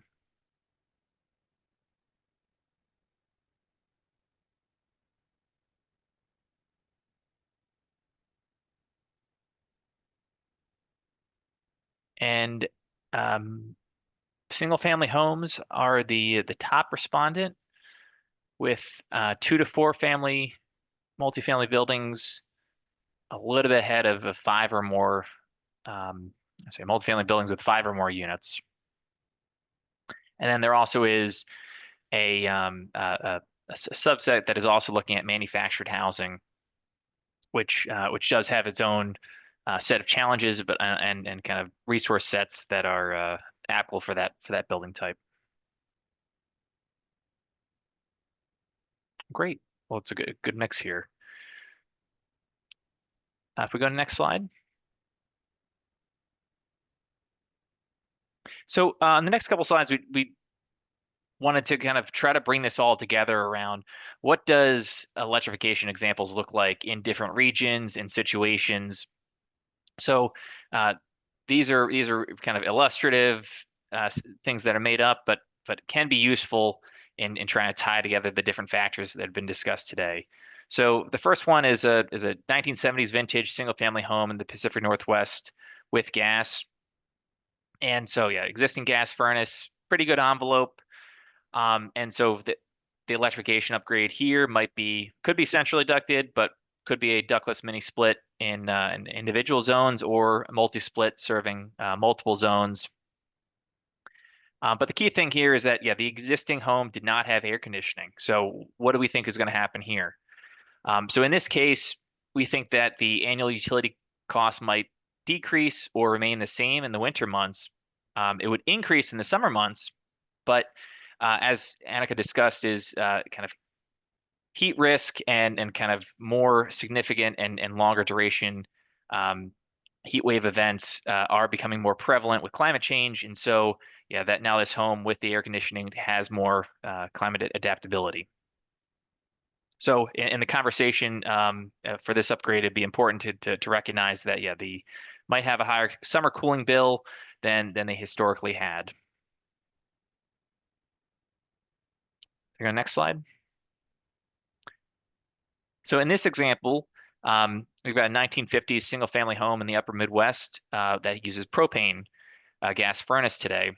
It does have an air conditioning system with that furnace, but it's a very leaky envelope. So the electrification upgrade in this situation might be a central cold climate heat pump and maintaining that propane backup, as well as with upgraded attic insulation and air sealing throughout the home. So in this situation, we would expect the annual utility cost to decrease by leveraging the cold climate heat pump in moderate to cold conditions, and then the propane is there as a backup for extreme conditions. And overall, the expected loads would go down from the weatherization upgrade.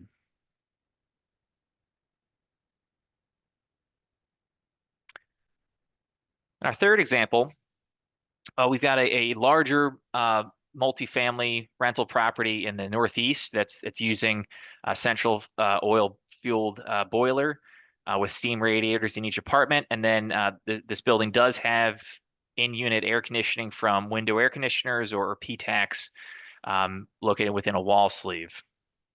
So in this case, the electrification upgrade, there's a couple different designs that could be chosen. But in this case, we highlighted as using a cold climate package terminal heat pumps and window heat pumps in each apartment, and then decommissioning the steam system. So going from a central heating system to a very distributed heating system, kind of changing system architectures. So the impacts, because it's on fuel oil as the baseline, we would anticipate that the annual utility cost would decrease for the entire building, kind of looking at things holistically. But for the individual residents and for the individual units, I mean, their heating costs may shift and may increase because that cost that was previously borne either within rent or covered by the building owner, depending on how the new systems are wired and the sub-metering within the building, they may now be the responsibility of the tenant themselves. And so, yeah, if applicable, the rent should then decrease to recognize that this bill payment shift is occurring between the landlord and then the residents. And then our fourth example is a 1950s single-family rental property in the Southeast that is using electric resistance baseboard heating and without air conditioning. And so the upgrade here could be moving to a ductless mini split or multi-split across the home with upgraded insulation and air sealing. And from the baseline of electric resistance heating, we would expect heating utility costs to decrease significantly. Yeah, the heat pump products will have a 2 to 3 times the efficiency of the electric resistance, have a very significant impact. And then we would see that, yeah, the summer utility costs would increase as they're using air conditioning for the first time. And then the overall annual utility cost impacts will vary depending upon climate and user preferences, which were called out in the chat of, yeah, certain parts of the Southeast have a very, very long cooling season and very minimal heating loads, whereas others are more moderate. And also people called out that, yeah, some people like it to be very warm in the home and others are more comfortable with a colder set point temperature. So even within any of these situations, there will be some variability as well. Go next slide. So we had a poll earlier, very similar, where we before we kind of dove into a lot of these topics. So hopefully that more people are comfortable kind of responding, that they have a better sense for how electrification can impact utility bills in their community. So we'll just see how people respond.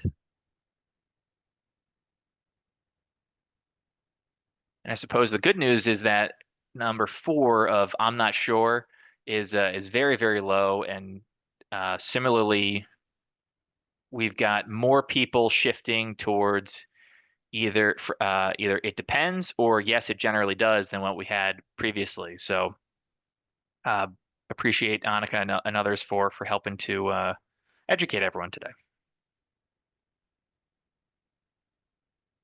So with that, I'll hand it back to Annika. Thanks, Jim. We are moving on now to our last learning goal. I know the one that people were most excited about. What strategies can be used to reduce ongoing energy bills for low and moderate income households? Next slide. Krista, could you spotlight me when you get the chance? Let's see. There we go. Okay. Let's say you're ready to electrify. You've chosen the appropriate technology for the home or apartment building. What are the things that you can do to try to help ensure that energy bills don't increase? We're approaching this from the perspective of a program administrator or anyone else who is making decisions about or seeking to influence the design of electrification programs for low-income homes. And we've pulled together these 7 strategies: reducing upfront costs, targeting and or sequencing, comprehensive retrofits, quality control, access to clean energy, linking to bill assistance and rates, and protecting housing affordability. Next slide. Our first strategy is to reduce upfront costs, which is important, but it isn't really the focus of today's discussion. Strategies to reduce upfront costs include stacking and braiding multiple funding sources, making sure grants and rebates cover as much of the project costs as possible, tax credits, though there is limited applicability for LMI households, bundling projects for bulk discounts, which can include both volume pricing for labor and bulk purchasing for equipment. In each case, the program administrator would work to pre-negotiate prices for building upgrades or equipment, and taking a neighborhood scale approach plus gas decommissioning, which is an emerging approach that might be paired with bundling of projects per the previous strategy. Of course, anytime we can eliminate a gas bill entirely, even if there isn't gas decommissioning, there will be gas bill savings for the household because they are not having to pay the fixed charge on that bill. Reducing upfront costs also affects ongoing affordability if there will be ongoing payments to pay for the upgrades. For example, a loan payment. I want to note that the first priority is paying for as much of the upgrade cost as possible with grants and rebates. Where this is not possible, you might consider inclusive utility investment. When total costs cannot be covered by grants or rebates, the remaining balance could be covered by the utility through a tariff charge. Also, keeping loan amounts small while leveraging grants and rebates first, and offering low or no interest loans, offering interest rate buydowns. I was just at ACEEE's Summer Study Conference, and there was a poster presentation where the percentage of multifamily electrification projects projected to result in net positive bill savings in a specific community increased by 40%. So 40% more of the projects went from no bill savings to generating bill savings, just from assuming a 4% rather than a 7% interest rate on the loans to pay for the projects.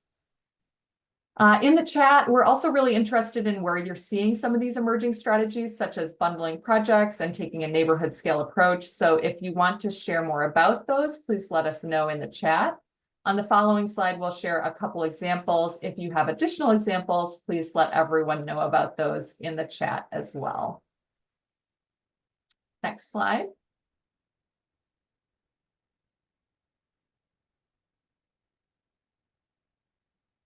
For stacking and braiding multiple funding sources, we're highlighting Philadelphia's Built to Last program, which features a partnership with the Philadelphia Energy Authority and Philadelphia Green Capital Corp to identify and close funding gaps through layering and streaming existing funding sources and services. There's lots of examples out there. For a neighborhood scale approach, we're highlighting PG&E, which has successfully completed 88 targeted electrification projects, including decommissioning 22 miles of transmission pipe and converting 105 customers from gas. In most cases, PG&E offered to pay the full cost of customer conversion, and it's tackling this work in clusters of fewer than 5 customers at a time.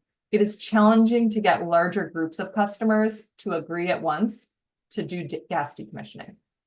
And we're highlighting the city of Minneapolis, which Rebecca already shared about earlier in the call, which uses its utility franchise fee from Xcel Energy to offer grants and buy down those interest rates for the 0% interest 10-year loans of up to $20,000 for qualified efficiency and electrification projects.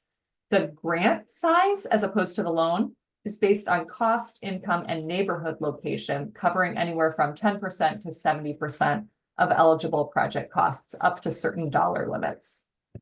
Next slide. The next strategy is targeting and or sequencing. This means targeting your program in specific ways or serving specific types of homes or households first. Maybe you want to limit your program to or market your program more aggressively to homes with electric resistance heat or that use oil or propane. Or perhaps you only want to serve homes that have already been weatherized because you know that weatherization helps electrification pay off. You might also target your program by metering structure. Maybe you only want to serve rental properties where the renter pays for both gas and electric. That way, when gas costs are reduced and electric costs increase, there's no transfer of costs from the rental property owner to the renter. The same would apply if the property is master metered. In this case, there's also no transfer of costs from the rental property owner to the renter because the owner pays both bills. And the last strategy is to target geographically. This won't apply for many of you, but it could apply, for example, to a large utility with a service territory that spans several climate zones. In that case, it might focus on a climate zone where its customers are more likely to see bill savings from electrification upgrades. I want to note that we're not endorsing any of these strategies for all programs. We understand that there are local circumstances and priorities that will determine which of these strategies are appropriate. For example, you may not want to target electric resistance heat because your goal is to get more homes off of natural gas, or you may not want to target homes that have already been weatherized because your goal is to address the poorest quality homes, providing both electrification and weatherization upgrades.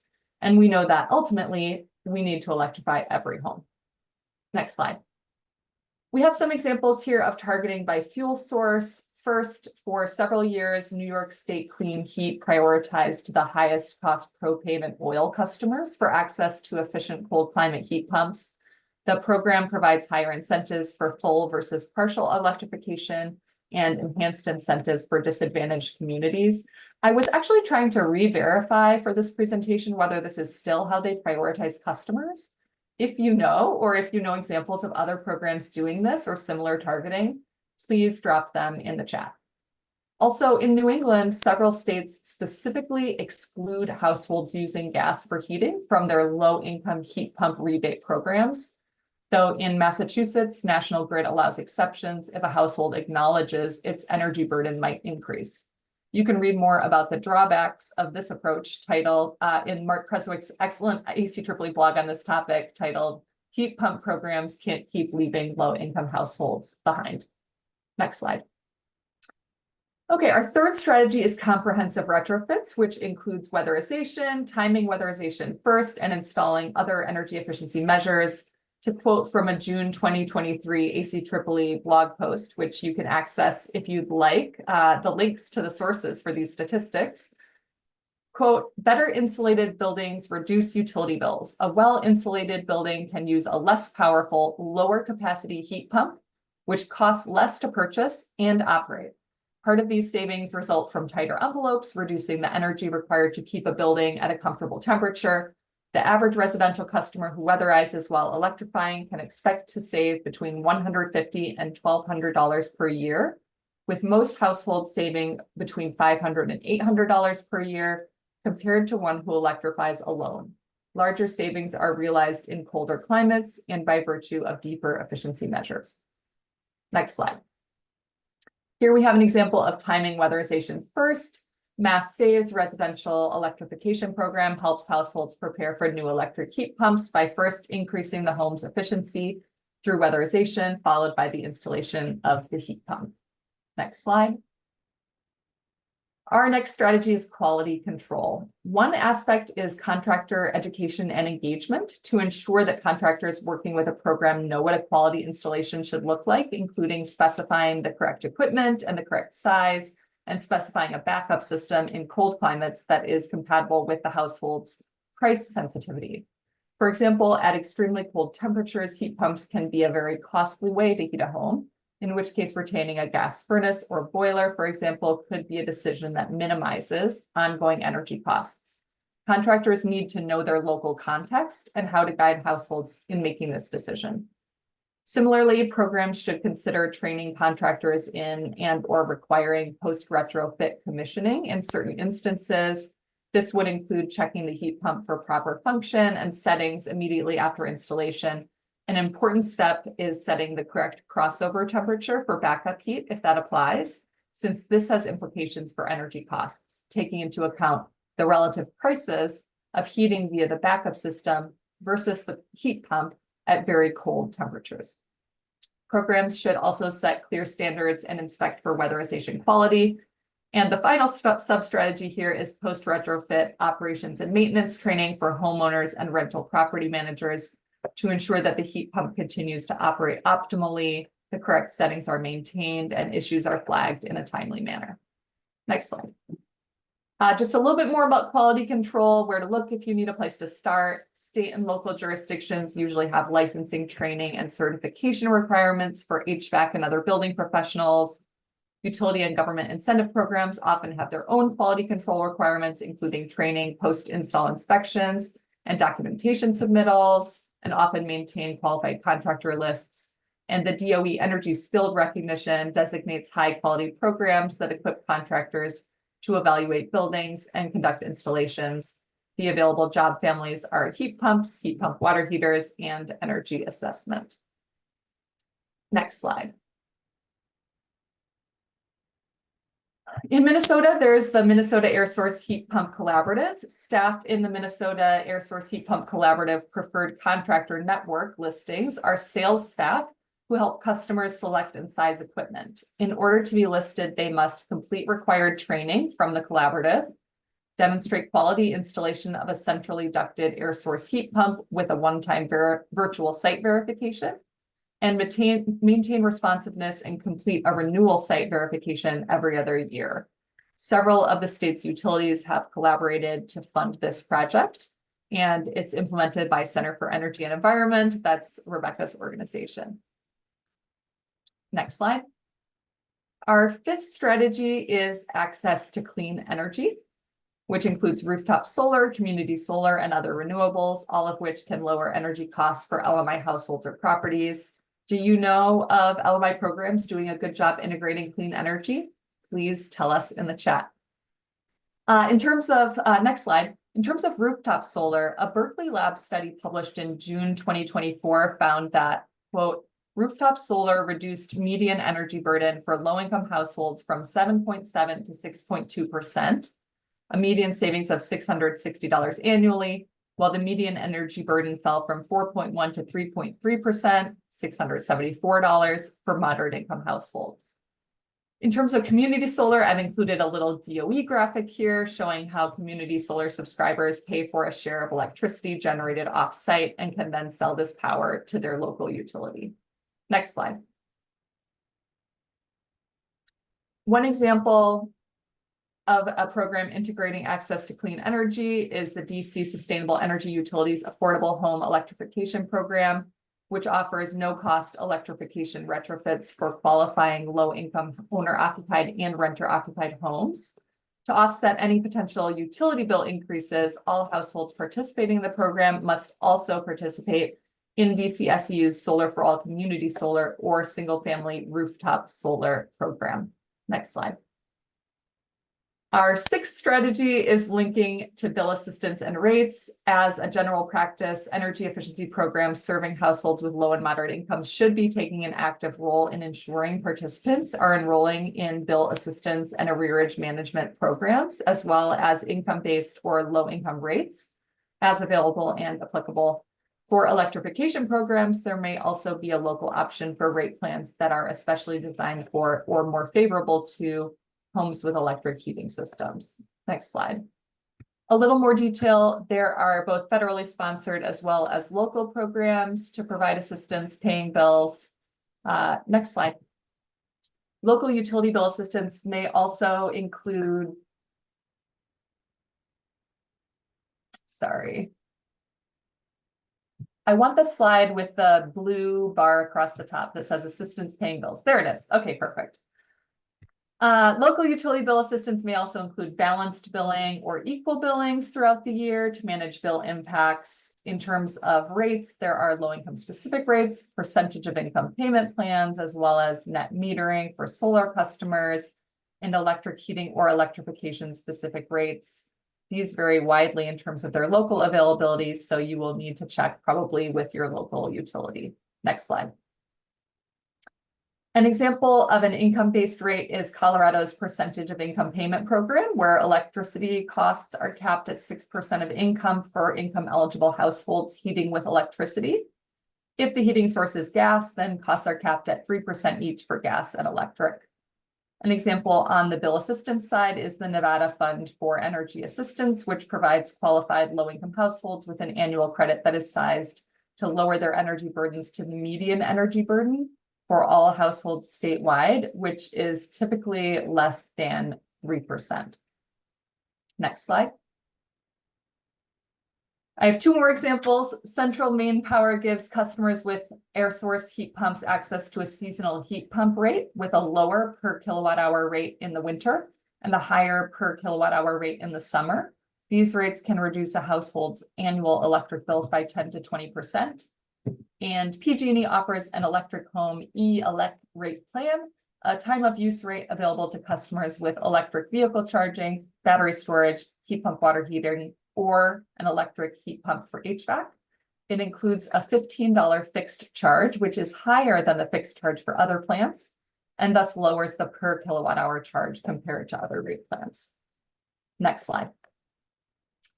Our seventh strategy, final strategy, is protecting housing affordability. If programs are not able to guarantee lower energy bills after electrification, they can at least work to guarantee that renters' housing costs do not rise as a result of energy upgrades performed on their buildings. Communities do have real concerns about long-term displacement and gentrification from energy upgrades, but luckily we're seeing more programs adopting strategies to address this, including requirements by DOE for the new IRA rebates. The first sub-strategy here is deed restrictions and affordability covenants, which are formal agreements, sometimes legal agreements, that place limits on how a property can be used. Rental property owners agree to maintain or extend the affordability of a property for a set period of time. This is typically an agreement between a building owner and a local public regulatory authority, but it can be arranged between a building owner and an energy upgrade program as well. The cost of operating a property may increase following a building upgrade, perhaps through higher debt service, for example, or alternatively, building owners may simply choose to charge higher rents following an upgrade because the property is now more desirable. Without an affordability covenant, these increased costs may be passed down to building occupants who may no longer be able to afford to stay in the property. Affordability covenants ensure that investments in properties continue to benefit low-income households, and our R2E2 partner HRNA is doing some great work on this topic.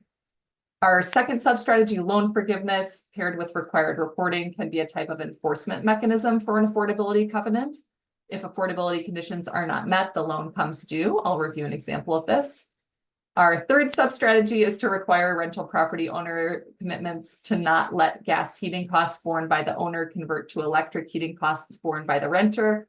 For example, require the owner to lower rent by a commensurate amount. We don't have any examples of this happening in the wild, so if you know of any, please share them in the comments.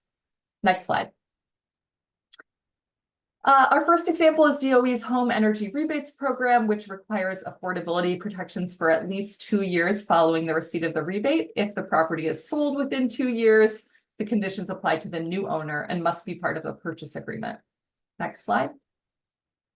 And this is our last slide on this section. Tacoma Power is a municipal utility which offers a 5-year forgivable loan with $0 payments to owners of 1 to 4 unit rental properties that serve income qualified renters and that heat primarily with electric heat.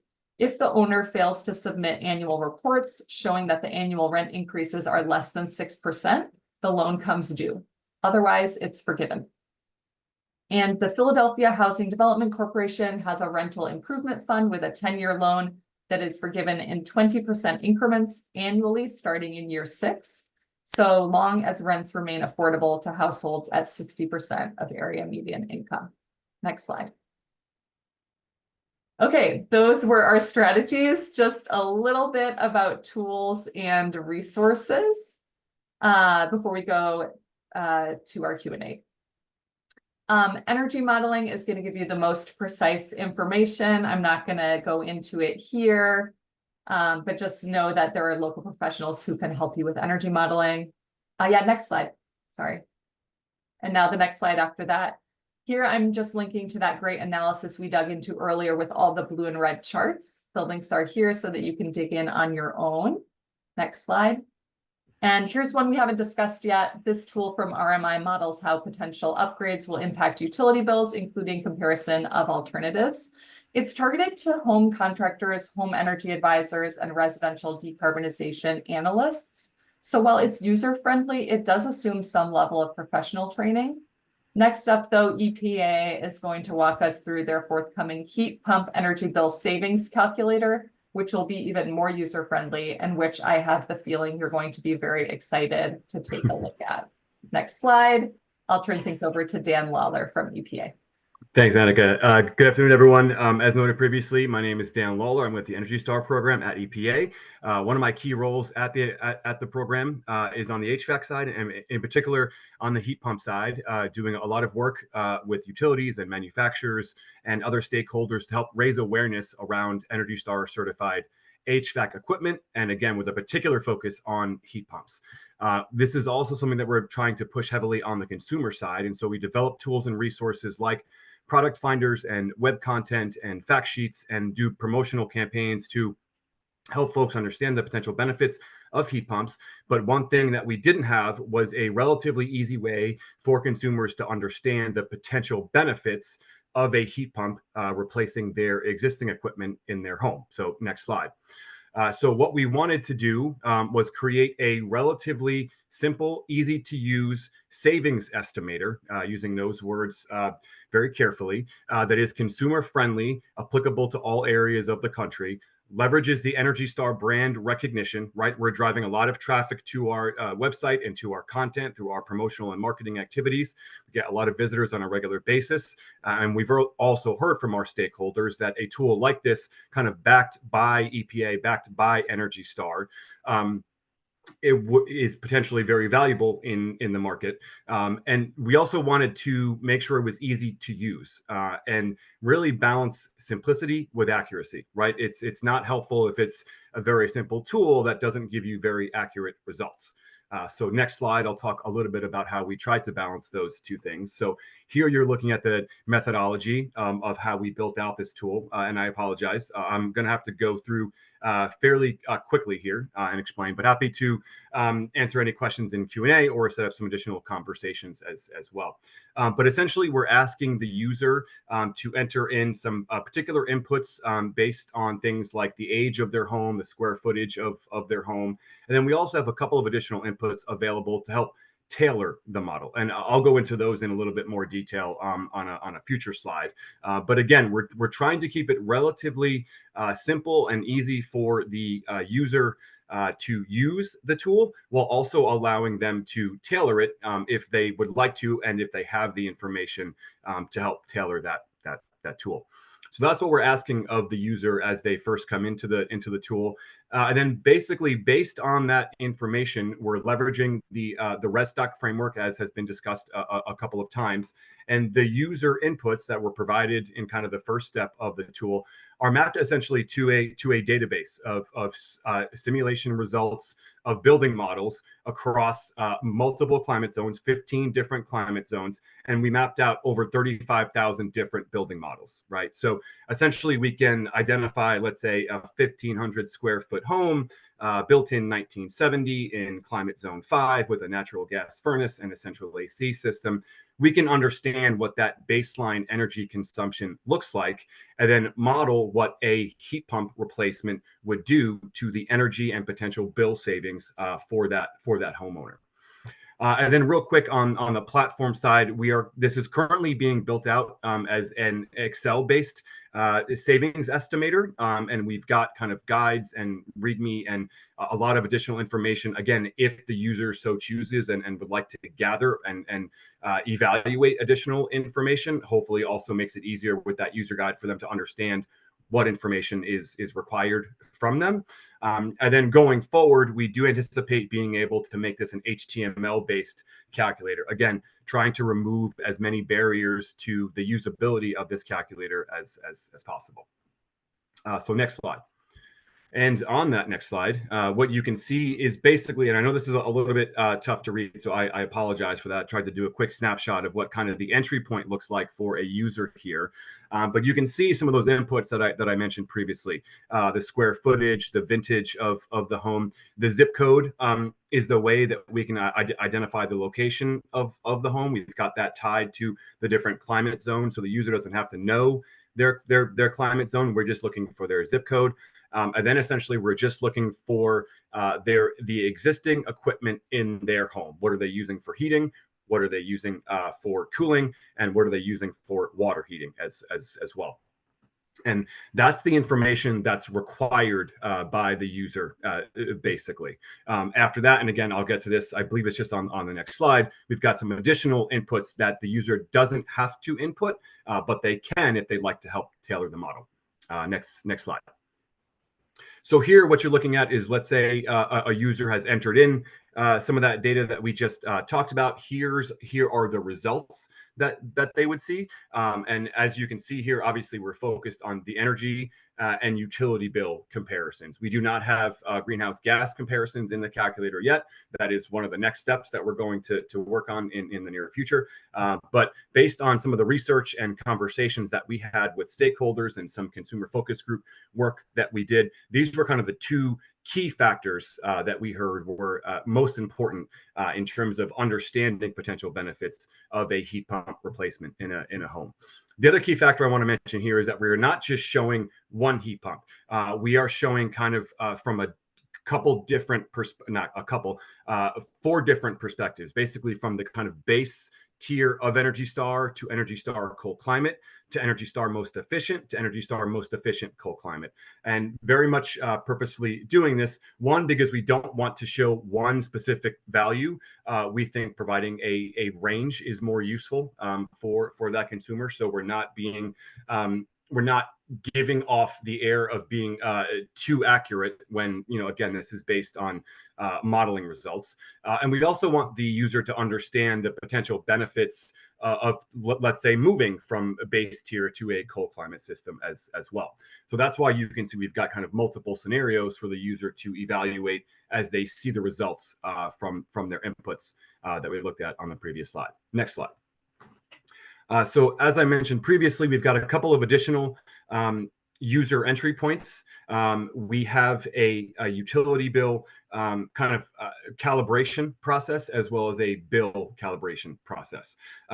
So I'll start quickly. I think it's the more simple one on the utility bill side, or on the utility rate side, I should say.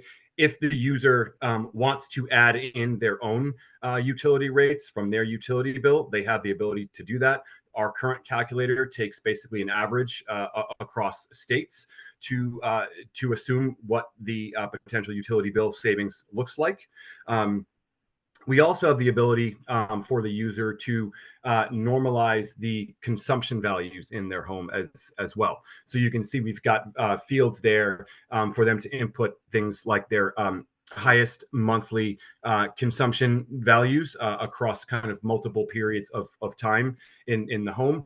And if they so choose to enter in this information, these inputs then kind of filter and flow through the rest of the calculator and will impact the results that they see on that results page that we just looked like previously. Next slide. And so that's where we're currently at. The focus right now, we started with single family homes. That's an important consideration, but obviously we've got multifamily top of mind, and we hope to incorporate multifamily scenarios into the calculator in the near future as well. We are also focused right now on ducted and ductless scenarios. So I know I saw in the chat a couple of very good comments about geothermal. That's certainly something that we're considering. We also want to consider the potential inclusion of home envelope improvements as well. As we've heard from a number of our speakers and panelists, that can have a real impact on the potential savings opportunities for heat pumps. And so that is one of the next items that we're evaluating and hoping to leverage from that ResStock framework as well, the home envelope improvements and what that could potentially do to the homeowner savings as well. Our goal is to spread this as far and wide as possible. We've been talking to a number of our stakeholders about it. And actually, I'll address this real quick because I just saw a question in the chat. The calculator is not yet live, should be in the next week, 1 to 2 weeks, I would say, just to play it safe. We are currently kind of building out the web page, basically, where this calculator will live on the EnergyStar.gov website. And I think that was my last slide. But if anybody has any questions, yeah, and I talked about future work already, so I don't have to spend too much time on this slide. But again, as I noted, only had a few minutes to cover a lot of information, but happy to answer any questions here or set up any additional conversation at some point in the near future. And with that, I think I'll turn it back over to Stephanie. Thanks, Dan. So thank you, Annika, Jim, and Dan, for your amazing presentation. We have about 5 minutes for Q&A. So if you have any questions, please add them in the chat. So first question that I see here is, has there been much research on home air-to-water boilers, or is the technology not there yet? I can take that one. So there is, I mean, actually, I don't know, Dan or anybody from the Energy Star program wants to talk about the spec under development. But yeah, I mean, products are available, and there are utility programs that do offer incentives. But it is certainly a niche product in North America. In Europe, it is a very popular product for electrification, given that there is a much higher saturation of low temperature boiler systems. So I mean, it's a growing market here in North America. I don't know if anyone from the Energy Star team wants to speak to the spec. Yeah, no, Jim, I think you said it well. I would leave it as specification work being evaluated to understand how Energy Star can help best support in this space. We certainly recognize, I think, to Jim's point, the value of those products. So we are evaluating that and a couple of others as well to understand if it makes sense for Energy Star to define a specification in that space. Thanks. So Dan, I have a question for you. People are more interested in the calculator. So is there a list that they can get on to be updated on it? And can you post that in the chat if it is available? Yeah, we don't have a list. I will say we will be doing a lot of outreach to Energy Star stakeholders. And I would imagine a lot of folks on the phone are kind of on those lists. But maybe what we can do, and I can certainly follow up with you as well, and maybe we can make sure that we can send out that link to the folks that are on this call or additional stakeholders once we have that live and ready to go. Yeah, definitely. Thanks. And also another question about the EPA tool. Does the new EPA tool for heat pump savings include Alaska? Yeah, that's a great question. I can double check that. I believe it should. I can. That's a good question. I can definitely double check, but it should include. My only hesitation is if there were enough data points there in that climate zone for us to include that. So I can double check on that and see if I can get a solid answer. Thanks. All right, so here I have another question. Certain utilities across the country have tariff structures and options, like overnight EV charging rates, which could help with the making heat pumps, heating costs lower on cold winter nights.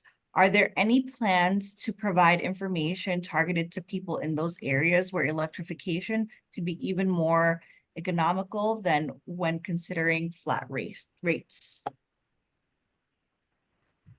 I think this is Yeah. part of the responsibility that program administrators can take on when they're aware of those rates locally that could help folks save money on their bills. And I cut off Dan. Go ahead, Dan. No, sorry. I think I was actually just going to answer it kind of from the calculator perspective. That's actually another area that we're hoping to explore. So as I noted, right now, the user has the ability to enter in their own rate and have that flow through the calculator. We are exploring the potential to include things like time of use rates as well for kind of the next version. Or the third or fourth version. As you can tell, we very much see this as a kind of tool that will require updates as we go forward to ensure we're, again, leveraging that simplicity with accuracy. So we've actually already gotten that piece of feedback, and that's one thing that we're looking at now to understand kind of the how the length of time it would require to incorporate that and kind of at what step we would want to get that into the tool itself. Thanks, Dan. Would anyone else like to share anything in case, you were short on time before we wrap up? No? Okay, great. So that concludes the Q&A. If any of your questions weren't answered, or Annika, Dan, and Jim, if there are any questions that you see that you'd like to answer, please feel free to answer them in the chat. So now we're going to transition over into our breakout rooms where you're all going to have the opportunity to speak with your peers based on your climate zone. And you'll have the chance to introduce yourselves and have an open conversation about what you're struggling with related to energy bills and electrification. And based on today's presentation, discuss any new ideas for strategies to mitigate potential post-electrification energy bill increases in your community. So you will have a facilitator in each room. So there's no need to remember any of the the prompts on this slide. We are encouraging participants to turn their cameras on and be prepared to speak. And if you're not interested in participating in this interactive part of the workshop, please feel free to drop off the workshop now. And thank you so much for joining. If you decide to drop off, please be on the lookout for workshop materials and information about future workshops. And for those of you who are planning on participating in the breakout session, I will give you some direction on which breakout room you'll be going to. So if we go to the next slide, this is where I'll give some direction. Okay, so you'll each be choosing your breakout room based on the climate zone in the map. Because we have 2 rooms per zone, I'm going to ask that you split up based on the first letter of your last name. If your last name begins with A to L, please join breakout rooms 1, 3, or 5, depending on your climate zone. And if your last name begins with M to Z, please join breakout rooms 2, 4, or 6, again, depending on your climate zone. If you have any questions, I will stay behind to provide some guidance. I may also ask facilitators to, if the rooms get too big, I'll ask some facilitators to send some of you into the larger room so that we can direct you into some of our overflow rooms. So your facilitator will give you directions, but you will have about 15 minutes to have your conversations. And I hope that you enjoy them. So we can open up the breakout rooms. And again, please join based on your climate zone. And I'll repeat this. If your last name begins with A to L, you can join breakout rooms 1, 3, or 5. And if your last name begins with M to Z, please join breakout rooms 2, 4, or 6.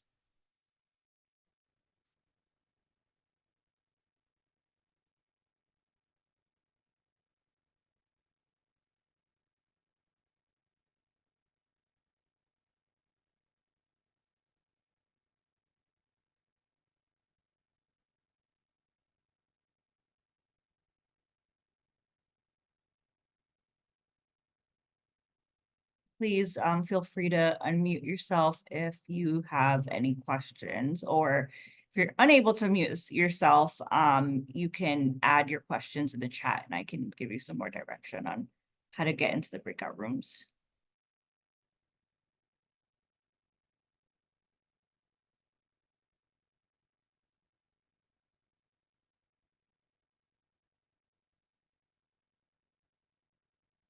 So let me see.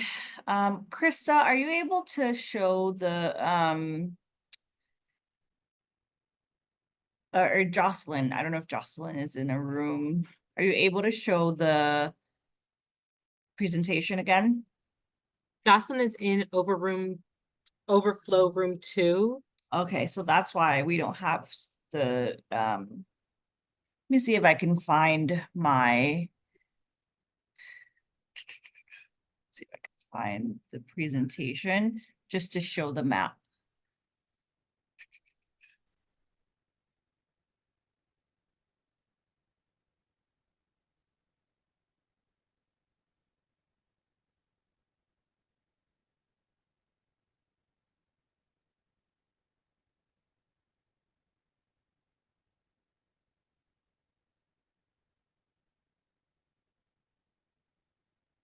Screen. Stephanie, if there was only one person in my hot room, I was thinking of sending her to a warm mixed room.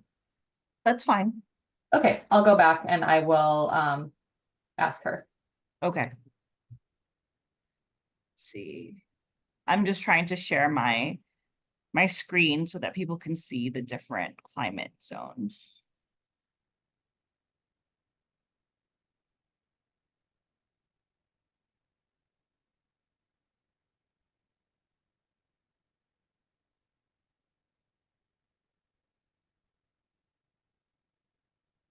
Can you see the climate zones? Yes, it's in presenter mode. I'm not sure if it matters that we see, the slides on the left, but I'm trying to see if I can. Does that work? yes, looks good. Okay, great. So Krista, if you can, because I have my screen up, I'm not necessarily able to see the chat. So Mhm. maybe you can help those that. Yeah, have sounds good. I questions. also just gave folks the ability to unmute themselves. Okay. If anyone in this any unassigned people still in the main meeting room where we are wants to come up mute and let me know where you want to go, and I can send you there myself.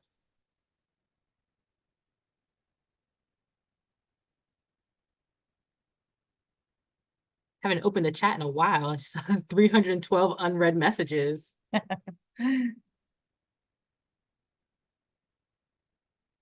Stephanie, do you want me to go into the overflow rooms and tell them that they can go join other rooms? Yes. Okay, I'll start with Taylor's room. Yeah, doesn't seem like we need them. Yep.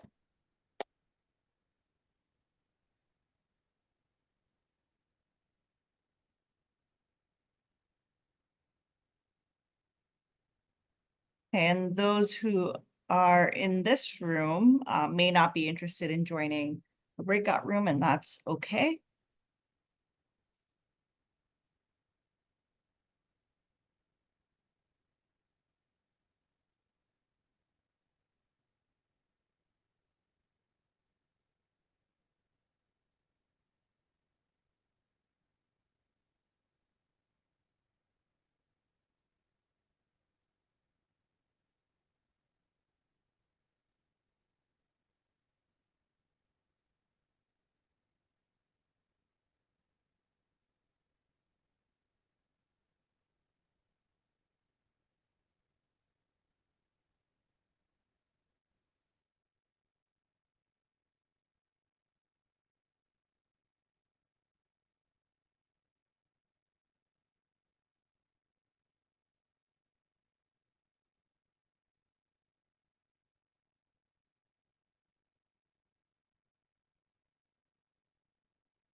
Now I can't see how to get into another breakout room.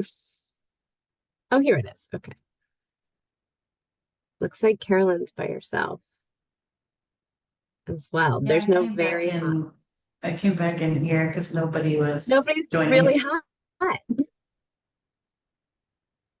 Feel free to join one of the other breakout rooms. There's space in warm mixed A to L. Okay. I'll join the very cold, and Carolyn, if you want to join the mixed. Sure. Great.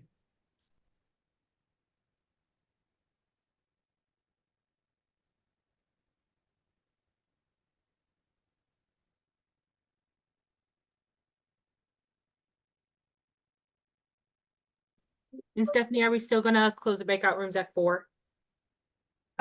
No, we're gonna close them at 3:57. 3:57.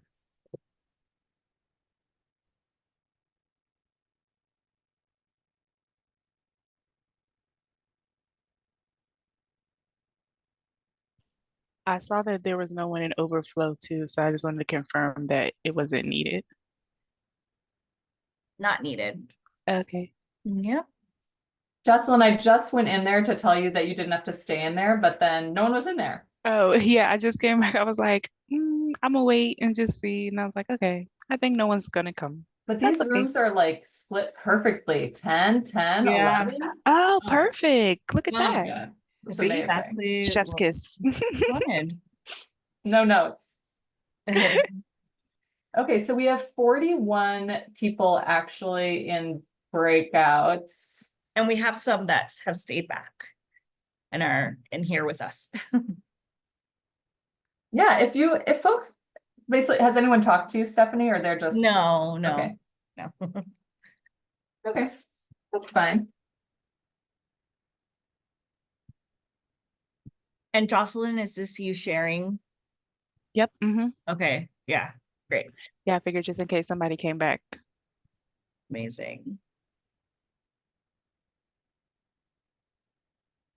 Excellent sharing today, Jocelyn. Oh, thank you very much. The notes were like, so I mean, I got lost a little bit, but the notes were like helping me like keep it or try to, go before people Oh, to the yeah. next slide. Yeah. It's a really good presentation. Oh, I hope you learned a lot. Oh, you already know I started learning about the stoves and the gas stoves. No, I've really learned a lot. It's been great. I'm a renter, so I'm interested in buying a home. So this is all just educational. I mean, aside from work, it's just personally also just very educational. Do we want to join some rooms just to kind of listen in? Sure. Let's see.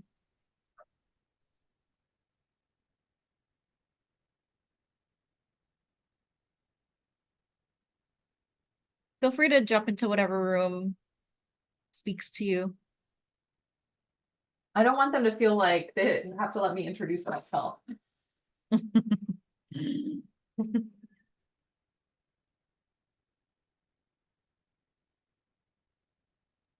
I'm actually going to step away for a second and I'll be back.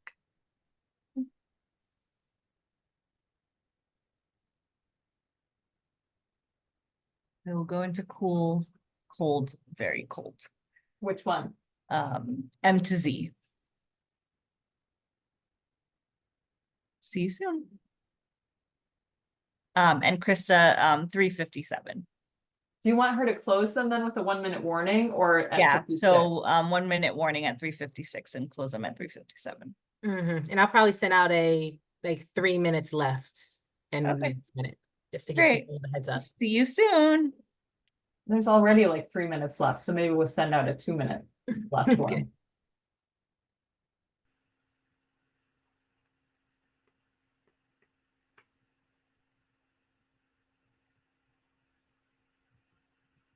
Okay, so seems like everyone is back. Please feel free to go to the next slide.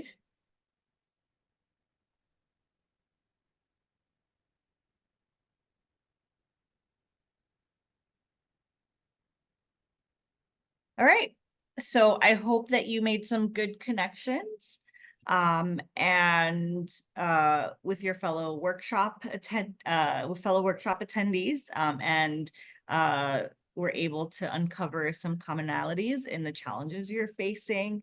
We have another poll based on today's presentation. Do you have any new ideas for strategies to mitigate potential post-electrification energy bill increases in your community? All right, so we're seeing a lot of yes, and we'll share information with any others who will find it useful. It's great.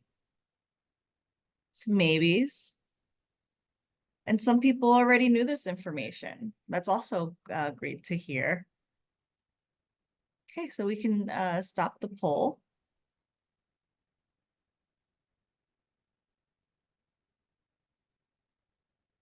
All right, and now going on to the next slide.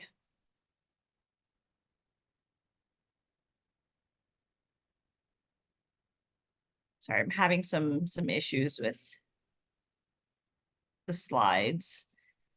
Okay, all right, sorry about that. So now we're going to wrap up, and here's our workshop series schedule.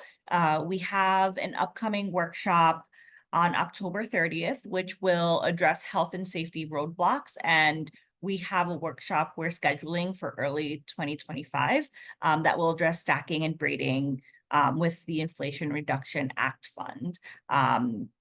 And if you are interested in any of the prior workshops, you can access the recordings and materials on Energy Star, on the Energy Star website, which is listed on the slide below.